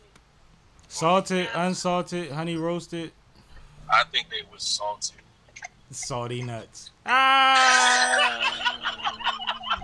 See what I did there? No, but everybody's gonna remember that part of the battle for sure. Cause you dumped nuts on the floor. Did you sweep afterwards? But I dumped nuts on the floor in front of Yo Bull Peanut and him. So it's like. So who had to clean it up? I actually did. As a gentleman or as a... Yeah, as a gentleman, because the next guys was about to battle. And, alright, because that might have lost you the battle because you swept. Nah, I ain't sweeping until it was a good amount of time. This nigga created his own mess. Yeah, it was a good amount of time after the battle, so... It was like at least 5-10 minutes after, so it wasn't like right after I said the shit. This a one rounder? Yeah, it's a one rounder, but he did good. Like he didn't. Well, he did have a little turbulence. I can hear from me being a rapper and knowing how it go. He had a little turbulence, but he came across clean. Nasty. Yeah, he came across pretty clean. No, yeah, I know what you mean. There's a difference. Yeah, there's a difference. Now, yeah. you texted me, and congratulations, by the way. Good job. Go out, kill shit, come home safe. You know my motto. Right. But you texted me earlier about something, man. Oh, about... I swear. Oh, yeah. You just found that joint? No, I didn't just find it, but I had threw a couple of Leah Jones on my playlist, just like I be like putting shit together to listen to, and I be riding around. I appreciate it. And I heard that I was listening to that joint. But I like the record and shit. Yeah, I swear, John, I like that joint. I know that's what you be saying. That's why I said you sound like a freaky ass Gucci man because you was talking about all types of crazy sexual in your windows and shit like that. Bro, what I always say, man, when it come to partying, I could talk about a billion nights. I could do a party track every day. Right. I done it. But no, like, one, I appreciate that. First of all, we talking about I Swear by SippinWitSammie, or I think it's under SippinWitSammie. Sam Malone. It's under Sam Malone, I Swear. Yeah. Before the Sippin' joint, I Swear was what niggas always wanted to hear, or Heads Up, or the joint I had with Gio. So, like, I Swear became, like, a thing at one point. That's why it ain't never went nowhere. Plus, like, right. I kind of speak that way. Like, the shit I talk about, I'm being 100. Like, right. I already know. yeah, so it was just a thing. But I appreciate the love, bro. I appreciate you adding me to the playlist and all that. I'm on C Cash playlist. I'm a ball. Yeah, for sure, bro. Like, I listen to a lot of music, right? So I know it's imperative for me to listen to the niggas I'm around that's like actually doing this shit too. You know what I'm saying? So, and then I got friends that's in certain places with that shit that I listen to. That it's an honor to be like, yo, that's my homie too. You know what I mean? Like, I'm listening to his shit, but I'm not just like a fan. Like, this my homie, so it's always all love with that. You know what I'm saying? Nah, I appreciate that. You seen a new video from Killer and what's the name, right? Yeah, for sure. I posted in my story a couple times. Yeah, man. Niggas show love. They had the set looking right in that joint. They definitely did. Damn, K, look it up. What is it? What's the name of the song? It's called... I forget exactly what it's called. It's called something. Damn, it's a good one, too. But it's Prezi. The title. It's Prezi and Killer Kells. And the title of the song is... Damn, I forgot the name of the song. I'm trying to go to Prezzy's IG right now. We about to look it up. But they spitting Shout on out that the song. joint. They spitting on that joint. The hook is crazy. And they showed us a lot of love, yo. Right. So shout out to Prezzy and shout out to Killer Kells. Prezzy actually came through and did an interview. Check it out if you ain't see it. They actually shot the footage in tandem with the interview. So it ran smooth and we had a great time, man. We had a great time. That's Like what y'all it's all did. about. Huh? I said it looked like y'all did. Yeah, man. You see me, I was in there acting crazy. I was having fun. Right. It's crazy. A lot of cameos lately. I'm- Pop my shit. You and the Joe and Prezzy. You've been getting a lot of cameos. Bro, I'm in a lot of Philly videos on the low, bro. I ain't gonna lie, like now that you know me, you gonna start once in a while you gonna see some shit, you gonna be like, that's fucking Sammy. Like that's bro, I've been in a lot of Honorable mentions. honorable mention. That's why I was mad I couldn't remember because I'm like it's some award shit. So Prezzy, Killer Kel, honorable mention. Check it out. Yeah. Also, we got a comment from Puff Daddy. He said, I got a party in Miami tonight. Y'all invited. Yeah, if I only had a jet. That's love. I appreciate you though. His name Puff Daddy. Yep. Speaking of videos I've been in though, shout out to Gretchen, man. Gretchen Emery Band. They just dropped a new visual, or they're dropping it soon. I think I'm actually got the exclusive visual. But No, it's out. it's out. Okay, Yeah. cool. It's on YouTube. It's one of their biggest records. It's a record that's very, very personal to them as a group, and Gretchen for sure. But the bridge visual just dropped, and I watched it, and I spotted me in the motherfucker. I'm like, oh. I saw me too. I spotted me. No, it was funny because the way the video is very slow, and there's a lot of B-roll, but they cut back and forth to a live. They cut back and forth to a live show that we actually produced and recorded. You killing my stream. Oh my bad. That we recorded and that we was at. So I saw that they was showing clips from that room, but I didn't know if I was necessarily gonna wind up in the clips because it's a lot of cutaways. Mm-hmm. Right. If you understand what I'm saying. Mm-hmm. But I'm glad that they got what they were looking for. I'm glad they finally dropped the visual for it. I know their audience is ecstatic about it. And they just went out of state and recorded a few songs in a legendary studio that I can't remember the name of. So congratulations to Gretchen Emery Band and everything they got going on. They bodied the last festival that I stage managed that Kay actually did all of the groundwork for. And then left there and went somewhere else the same day, and I'm sure did the same thing. So we always support Gretchen. Gretchen always supports us. Yes. Man, love Gretchen She's to been death. booked and busy recently. That's super dope. No, it's fire, man. I'm in a blessed position to know some awesome people. And I was in the studio. Yesterday too. With who? I was with Boss Beneficial and his a couple of his homies. WAP 5-Star. He's an affiliate of WAP 5-Star is an affiliate of Young M.A. He young boy, but he doing his thing coming from West Philly and all of that. But Boss Beneficial, man, he somebody to look out for. It's actually a connection I made through my little brother, cousin or whatever, which is like blood to me as well now because of, the situation. But yeah, man, I'm gonna take him under the Never Not Working wing and show him some stuff. You know what I mean? Try to help him push him through this thing. You know what I mean? That's what's up. Getting some traction. So y'all got some good work done? Oh yeah, for sure. We got a remix. We got a remix to this record I got on my own project called Network called Stepping.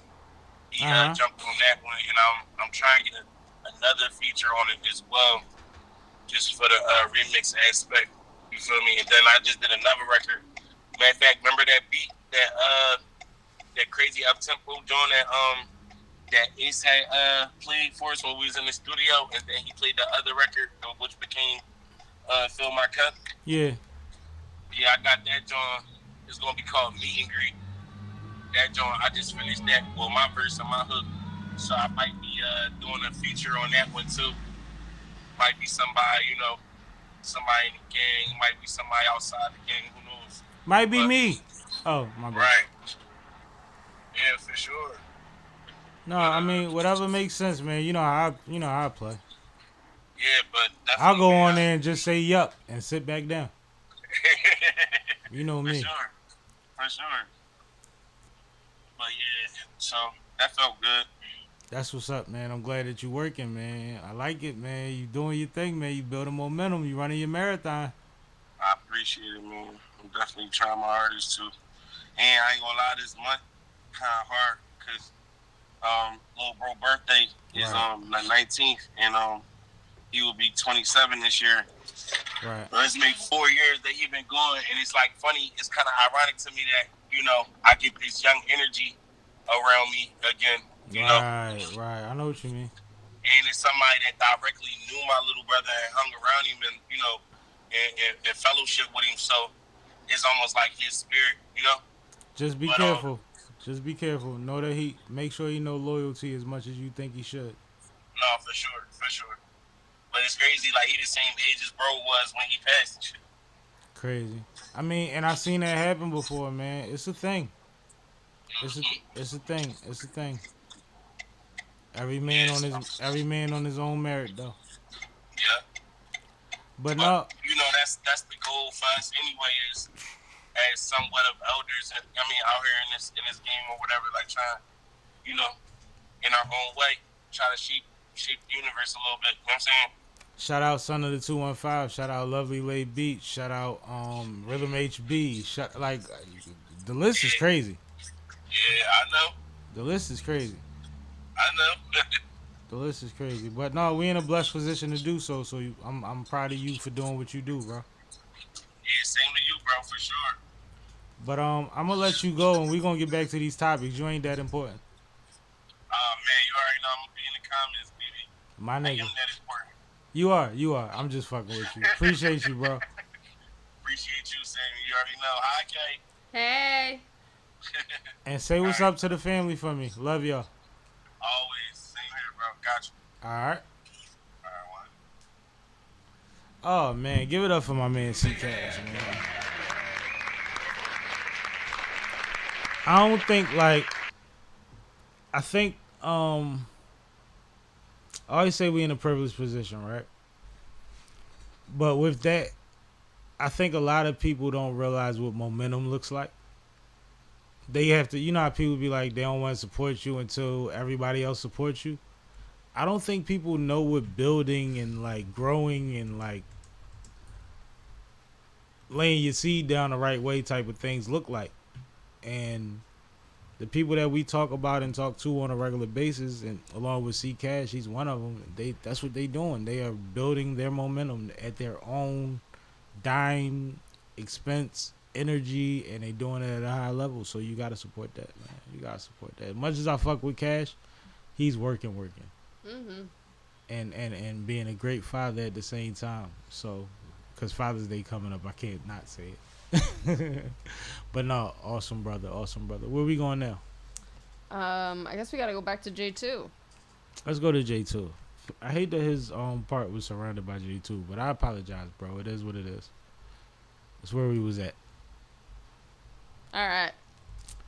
So what happens is, right, Verb goes in spaces and says J2, it's weird to even say it. J2 is in physical relationships with quite a few battle rappers. Okay. J2 actually responded on camera. He mentioned it in a podcast that was on OnlyFans. Let's start, right? So it's a sexual podcast. So the question was asked, and he basically said, yes, it's happened before, right? Okay.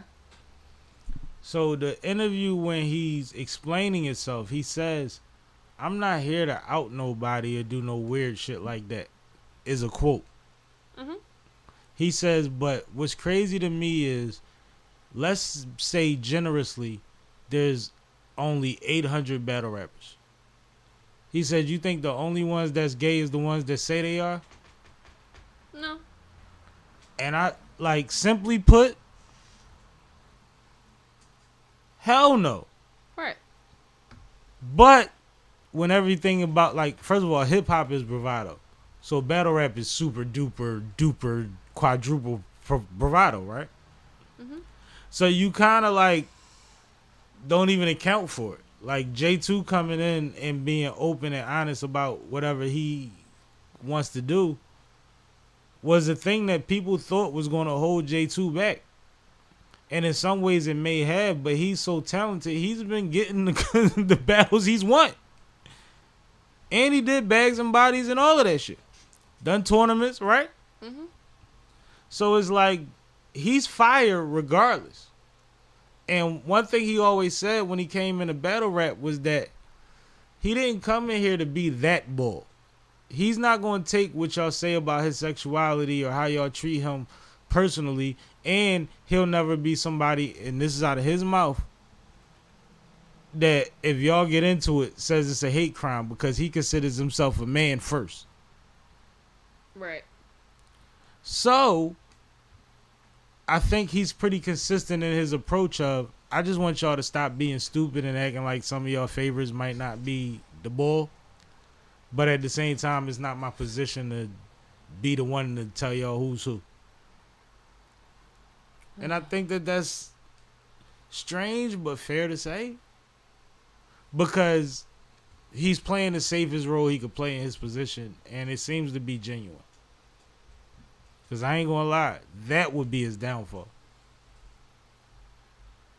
We wouldn't be saying, yo, he killed that. No more. What do you think? You quiet?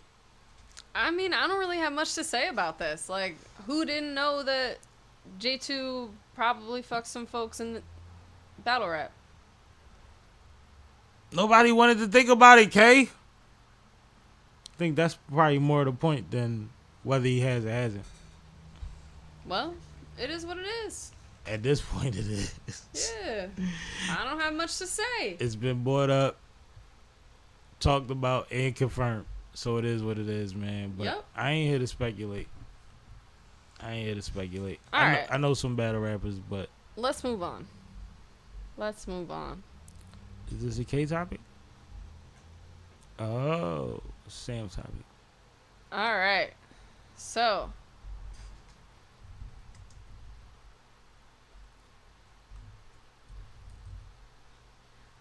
there was a graduation ceremony where a father went onto the stage and shoved the superintendent before his daughter was able to shake his hand at graduation.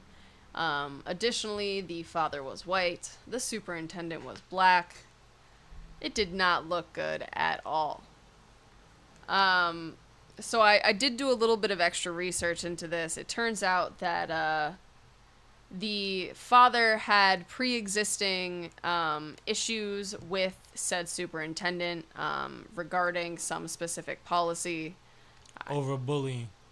Over bullying, yes. Thank you. And so that's what precipitated. I'll get there.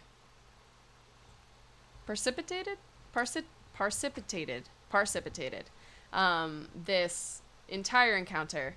But yeah, the video looks nutty, and the daughter looks shaken. She doesn't know what to do about it. She just kind of freezes and stands there and is like, why is my dad on stage? Did he really just push him out of the way?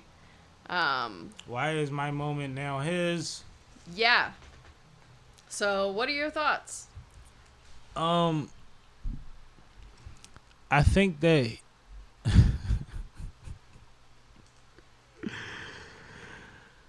this one of them joints, and I ain't gonna vouch for that. It's possible he ain't got no picks. But I doubt that that's the situation. I feel like he knew who he could put his hands on. This man was a professional. He was at a professional capacity. This is a commencement ceremony, which is one of the biggest things of whatever situation you're attached to if you're in that position, right? Mm-hmm. And when he, I'm laughing because it damn near, he didn't say it, but it felt like he said, "Unhand me." Yo. Yo. But he handled it very diplomatically, right? Mm-hmm.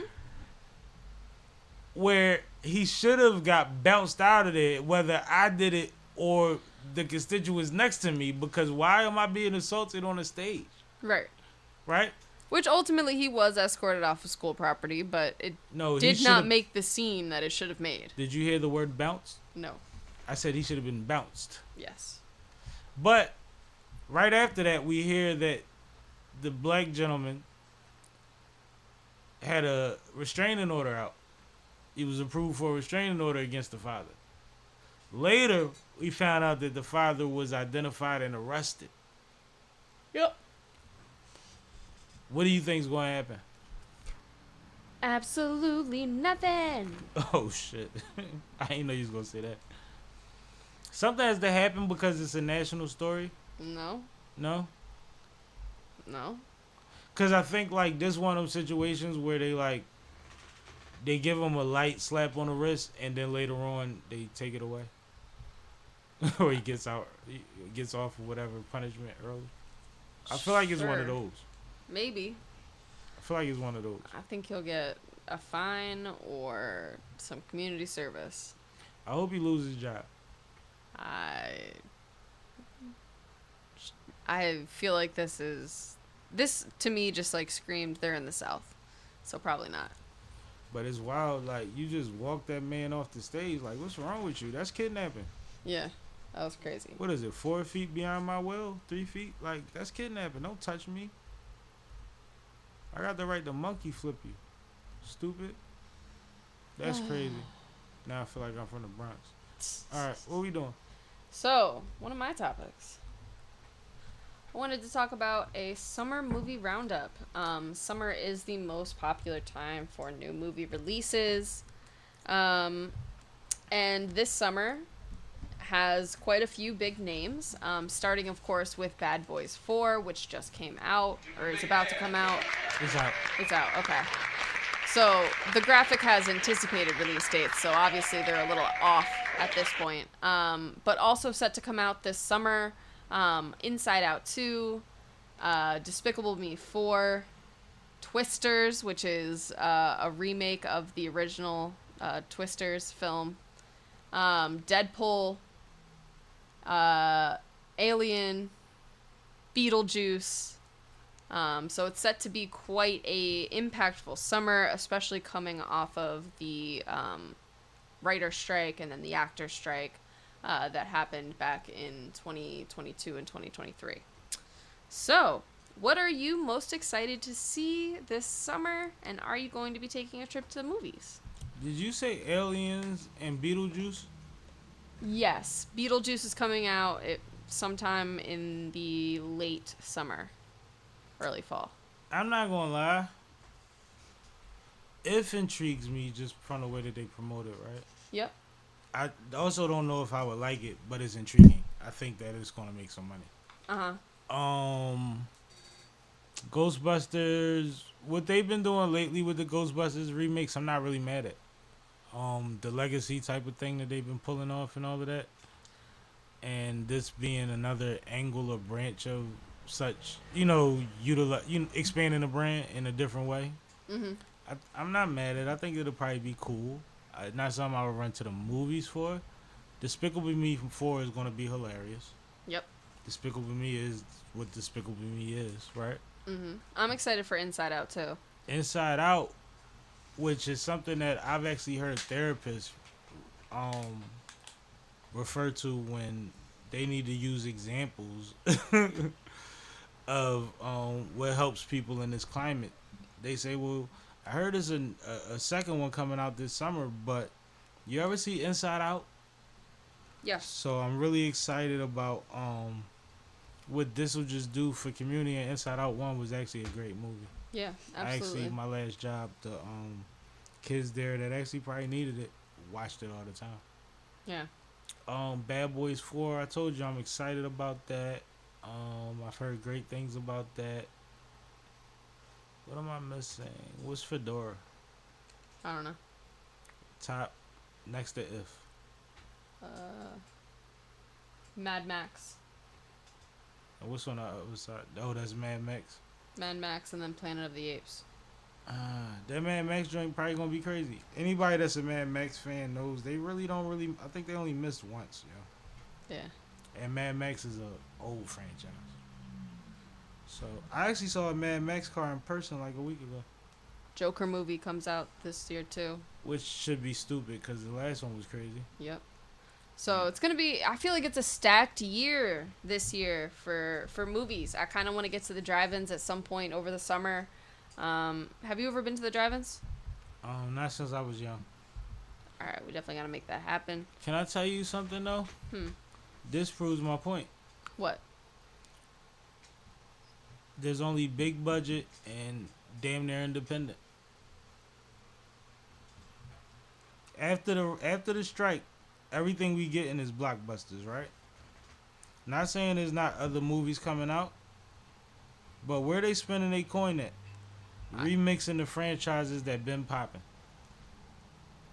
Yeah. Oh yeah. That's all it is. Even down at the bottom, one of the ones that's set to come out in December is Mufasa, a Lion King. prequel to Lion King. Yeah. Sonic 4 is on here. Like, everything for the most part is parts of continuing series. That can sell in Asia. Yep. That have been around since 90s, 80s. Yep. It's That's crazy. what I see. Yeah. That's what I see. Absolutely right. So it proves my point, and shout out to all the independent directors that support us and that we able to support. Man, y'all doing your thing out here, and don't let them laugh at you if the biggest platform that you want to go to right now is Tubi. Facts. All right, we got a couple more things to get into before we get on out of here. I'm gonna talk about this first. So, Mayor Parker announced that she is undergoing a citywide cleanup here in Philly over the course of 13 weeks. So this began last week, was the first week. So they were in our district last week, and they're doing this by sanitation districts moving across different areas of the city. So in all of that in 13 weeks. And so this includes, it's an interdepartmental situation. So they are calling on L&I, CLIP, Streets Department to fill potholes. Literally every department under the sun is out there and a part of this, including Parks and Rec and the Philadelphia School District are both. It's that cleaning up. episode of The Wire when he said there's a rusty something at the playground. What playground? I don't know. Find it.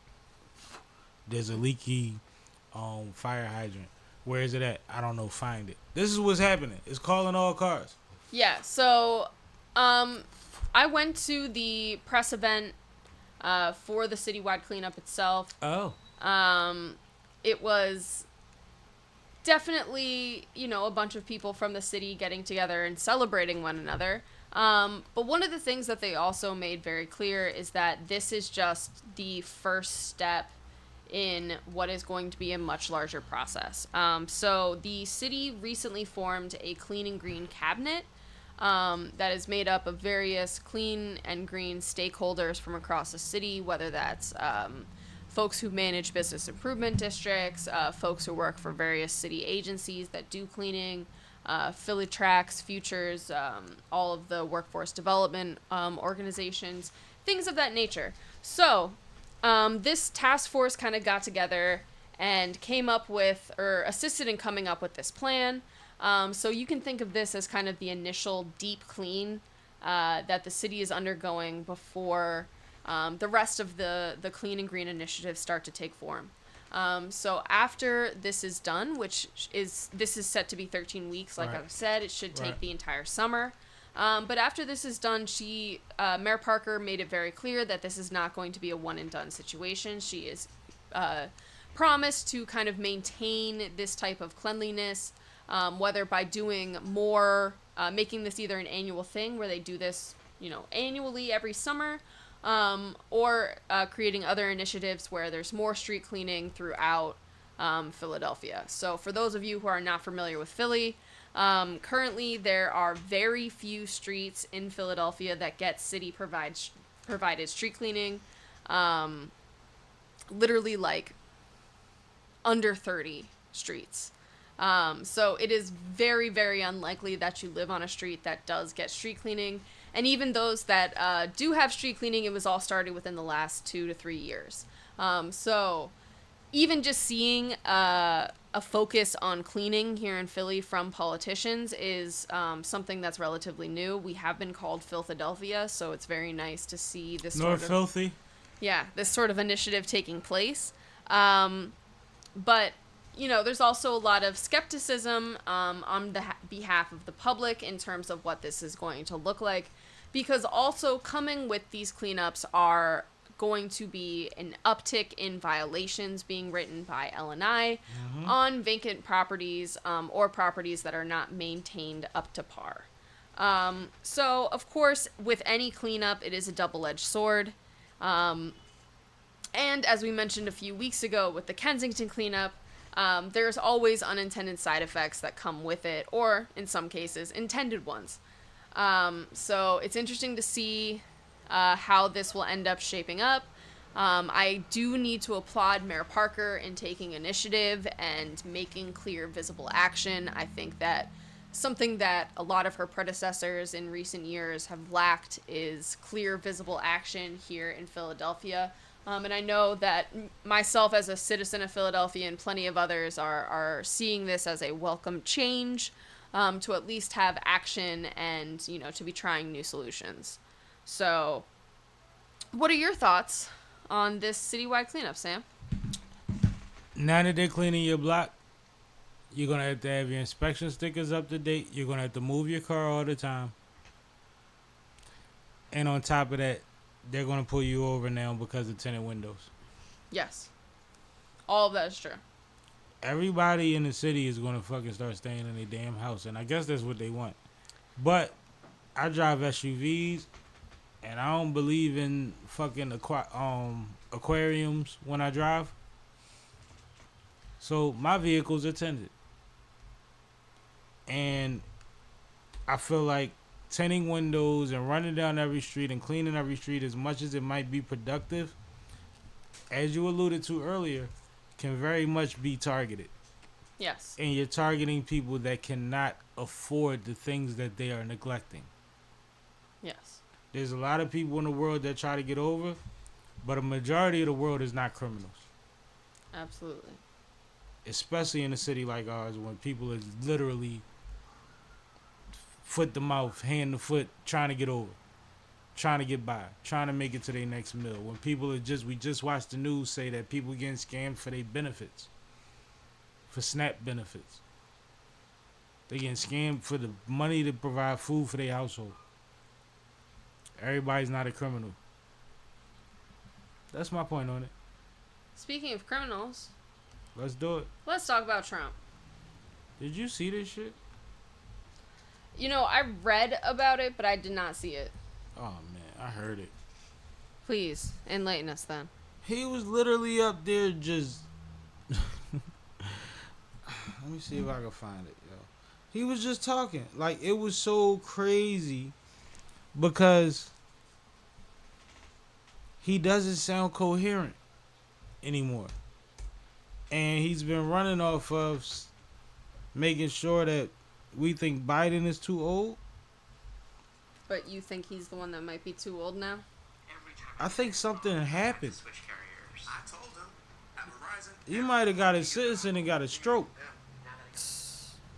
Like, yo, he's tripping. Let me see if I can find it real quick. I'm waiting for this ad to go by. Then I'm going to see if they play the whole joint.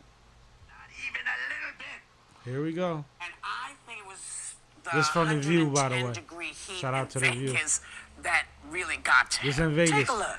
I'm up here sweating like a dog. Secret Service said we have to make sure everyone's safe. I said, what about me? Oh, we never thought of it. Are the teleprompters not working? So not even a little bit. Great job. And then I don't pay the company that does it, right? Damn. And then I end up with a story Trump doesn't pay.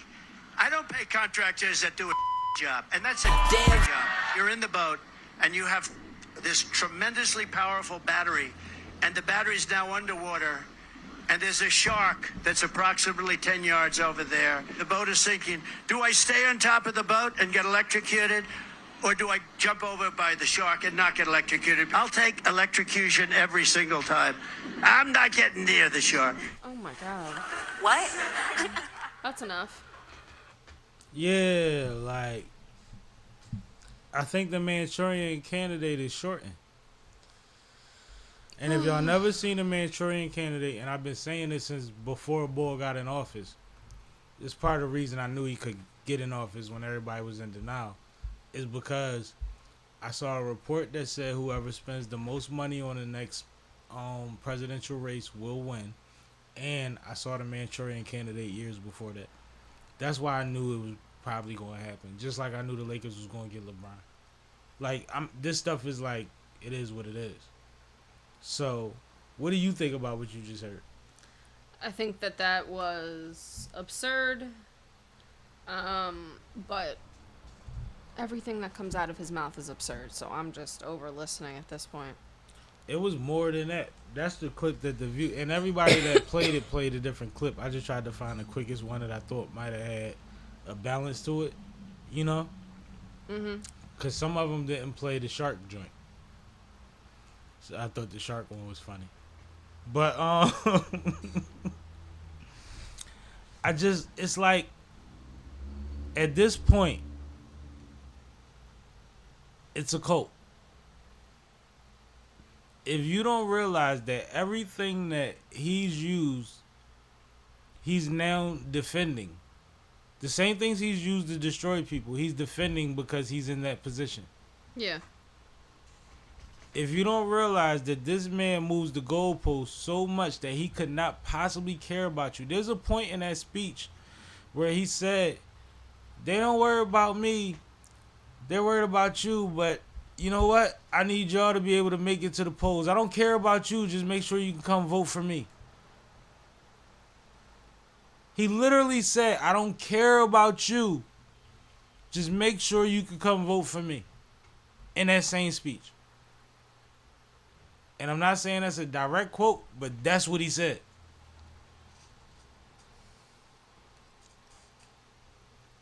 Am I bugging? It's just not surprising anymore, so it doesn't... I know you get to the point where you don't want to acknowledge or whatever, but it's like, yo, we talk about the other guy slipping up and doing whatever. These are two old-ass men. Let's just say we need two 45-year-olds and just do away with the whole shit. Yeah. Alright, moving into the second old man.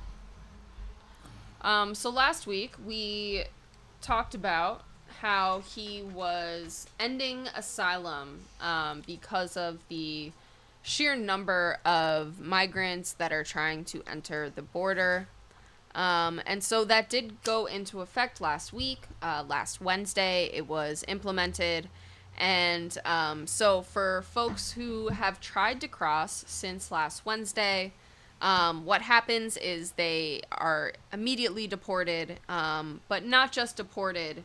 They are also given a bar to re-entry for 5 years with a potential criminal prosecution if they try to re-enter the United States. And again, this ban is in effect until the number of illegal crossings goes below 1,500 a day. So where is it at now? Or I'm sorry, the 7-day average. So 1,500 for the 7-day average. And where is it at now? Last I reported, it was 3,500. Okay, so they need to lose 2,000 a day. These numbers are astronomical. Yeah, so recent deportees have found out about the bill upon returning back to their home countries. So it's really on the home countries to try and get the word out that, hey, this is no longer an option. And I'm sure that the U.S. is also working with a multitude of NGOs to try to get that message across as well. NGO means what? non-governmental organizations. So basically any sort of what would be a nonprofit here in the U.S. Or charitable organization overseas. They're called NGOs for short. Okay. I just wanted to be clear for the people. Yep. Clear for the people. Appreciate you for that. What do you think about it? I think that these are very drastic actions to be taking right before an election, and very deliberately so. I think that Biden recognizes that he's never going to get the left of the left to come to his side, but he can get those moderate Republicans who just can't rationalize, voting for a convicted felon. Makes sense.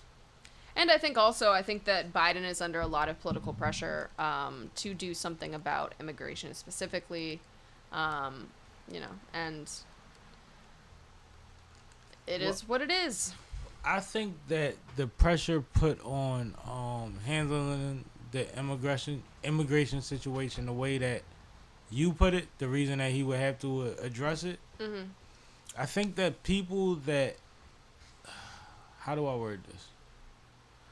I think it's one of those issues that is an issue, but the people that make it an extreme issue are just adding another excuse to why they vote on the other side. Yeah. Does that make sense? I said that right? Yeah. All right, cool. So on that note, that's it. Tis it's the over. time. It's over. Yep. Another great show. Salute to you. Appreciate you for holding it down another Monday. You doing your thing, homie. Hey. Check you out. Get on the eyebrows. You gonna have to get your brows done. You gonna keep doing that. But I get my brows done. It just happens to be the week that they're getting done. yeah, well, shout out to everybody in the chat. Shout out to everybody that comment, everybody that subscribe, everybody that shares, everybody that supports. We told y'all 2 dope episodes coming up that we could tell y'all about. I be working on so much stuff behind the scenes that it don't even make sense to tell y'all. So we'll wait till it's afoot. But we're gonna keep up the momentum, and we appreciate y'all for tapping in with us. We're gonna do this for a while, man. And like, comment, subscribe, share, and we'll be here. Appreciate y'all. You good? Yep. All right, on that note.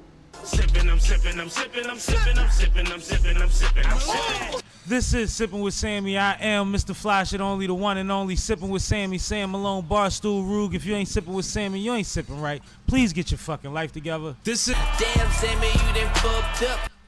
Fucking yuppie transplants. Move the fuck out. Get out of our fucking city. You ain't even fucking born here. Tired of you motherfuckers.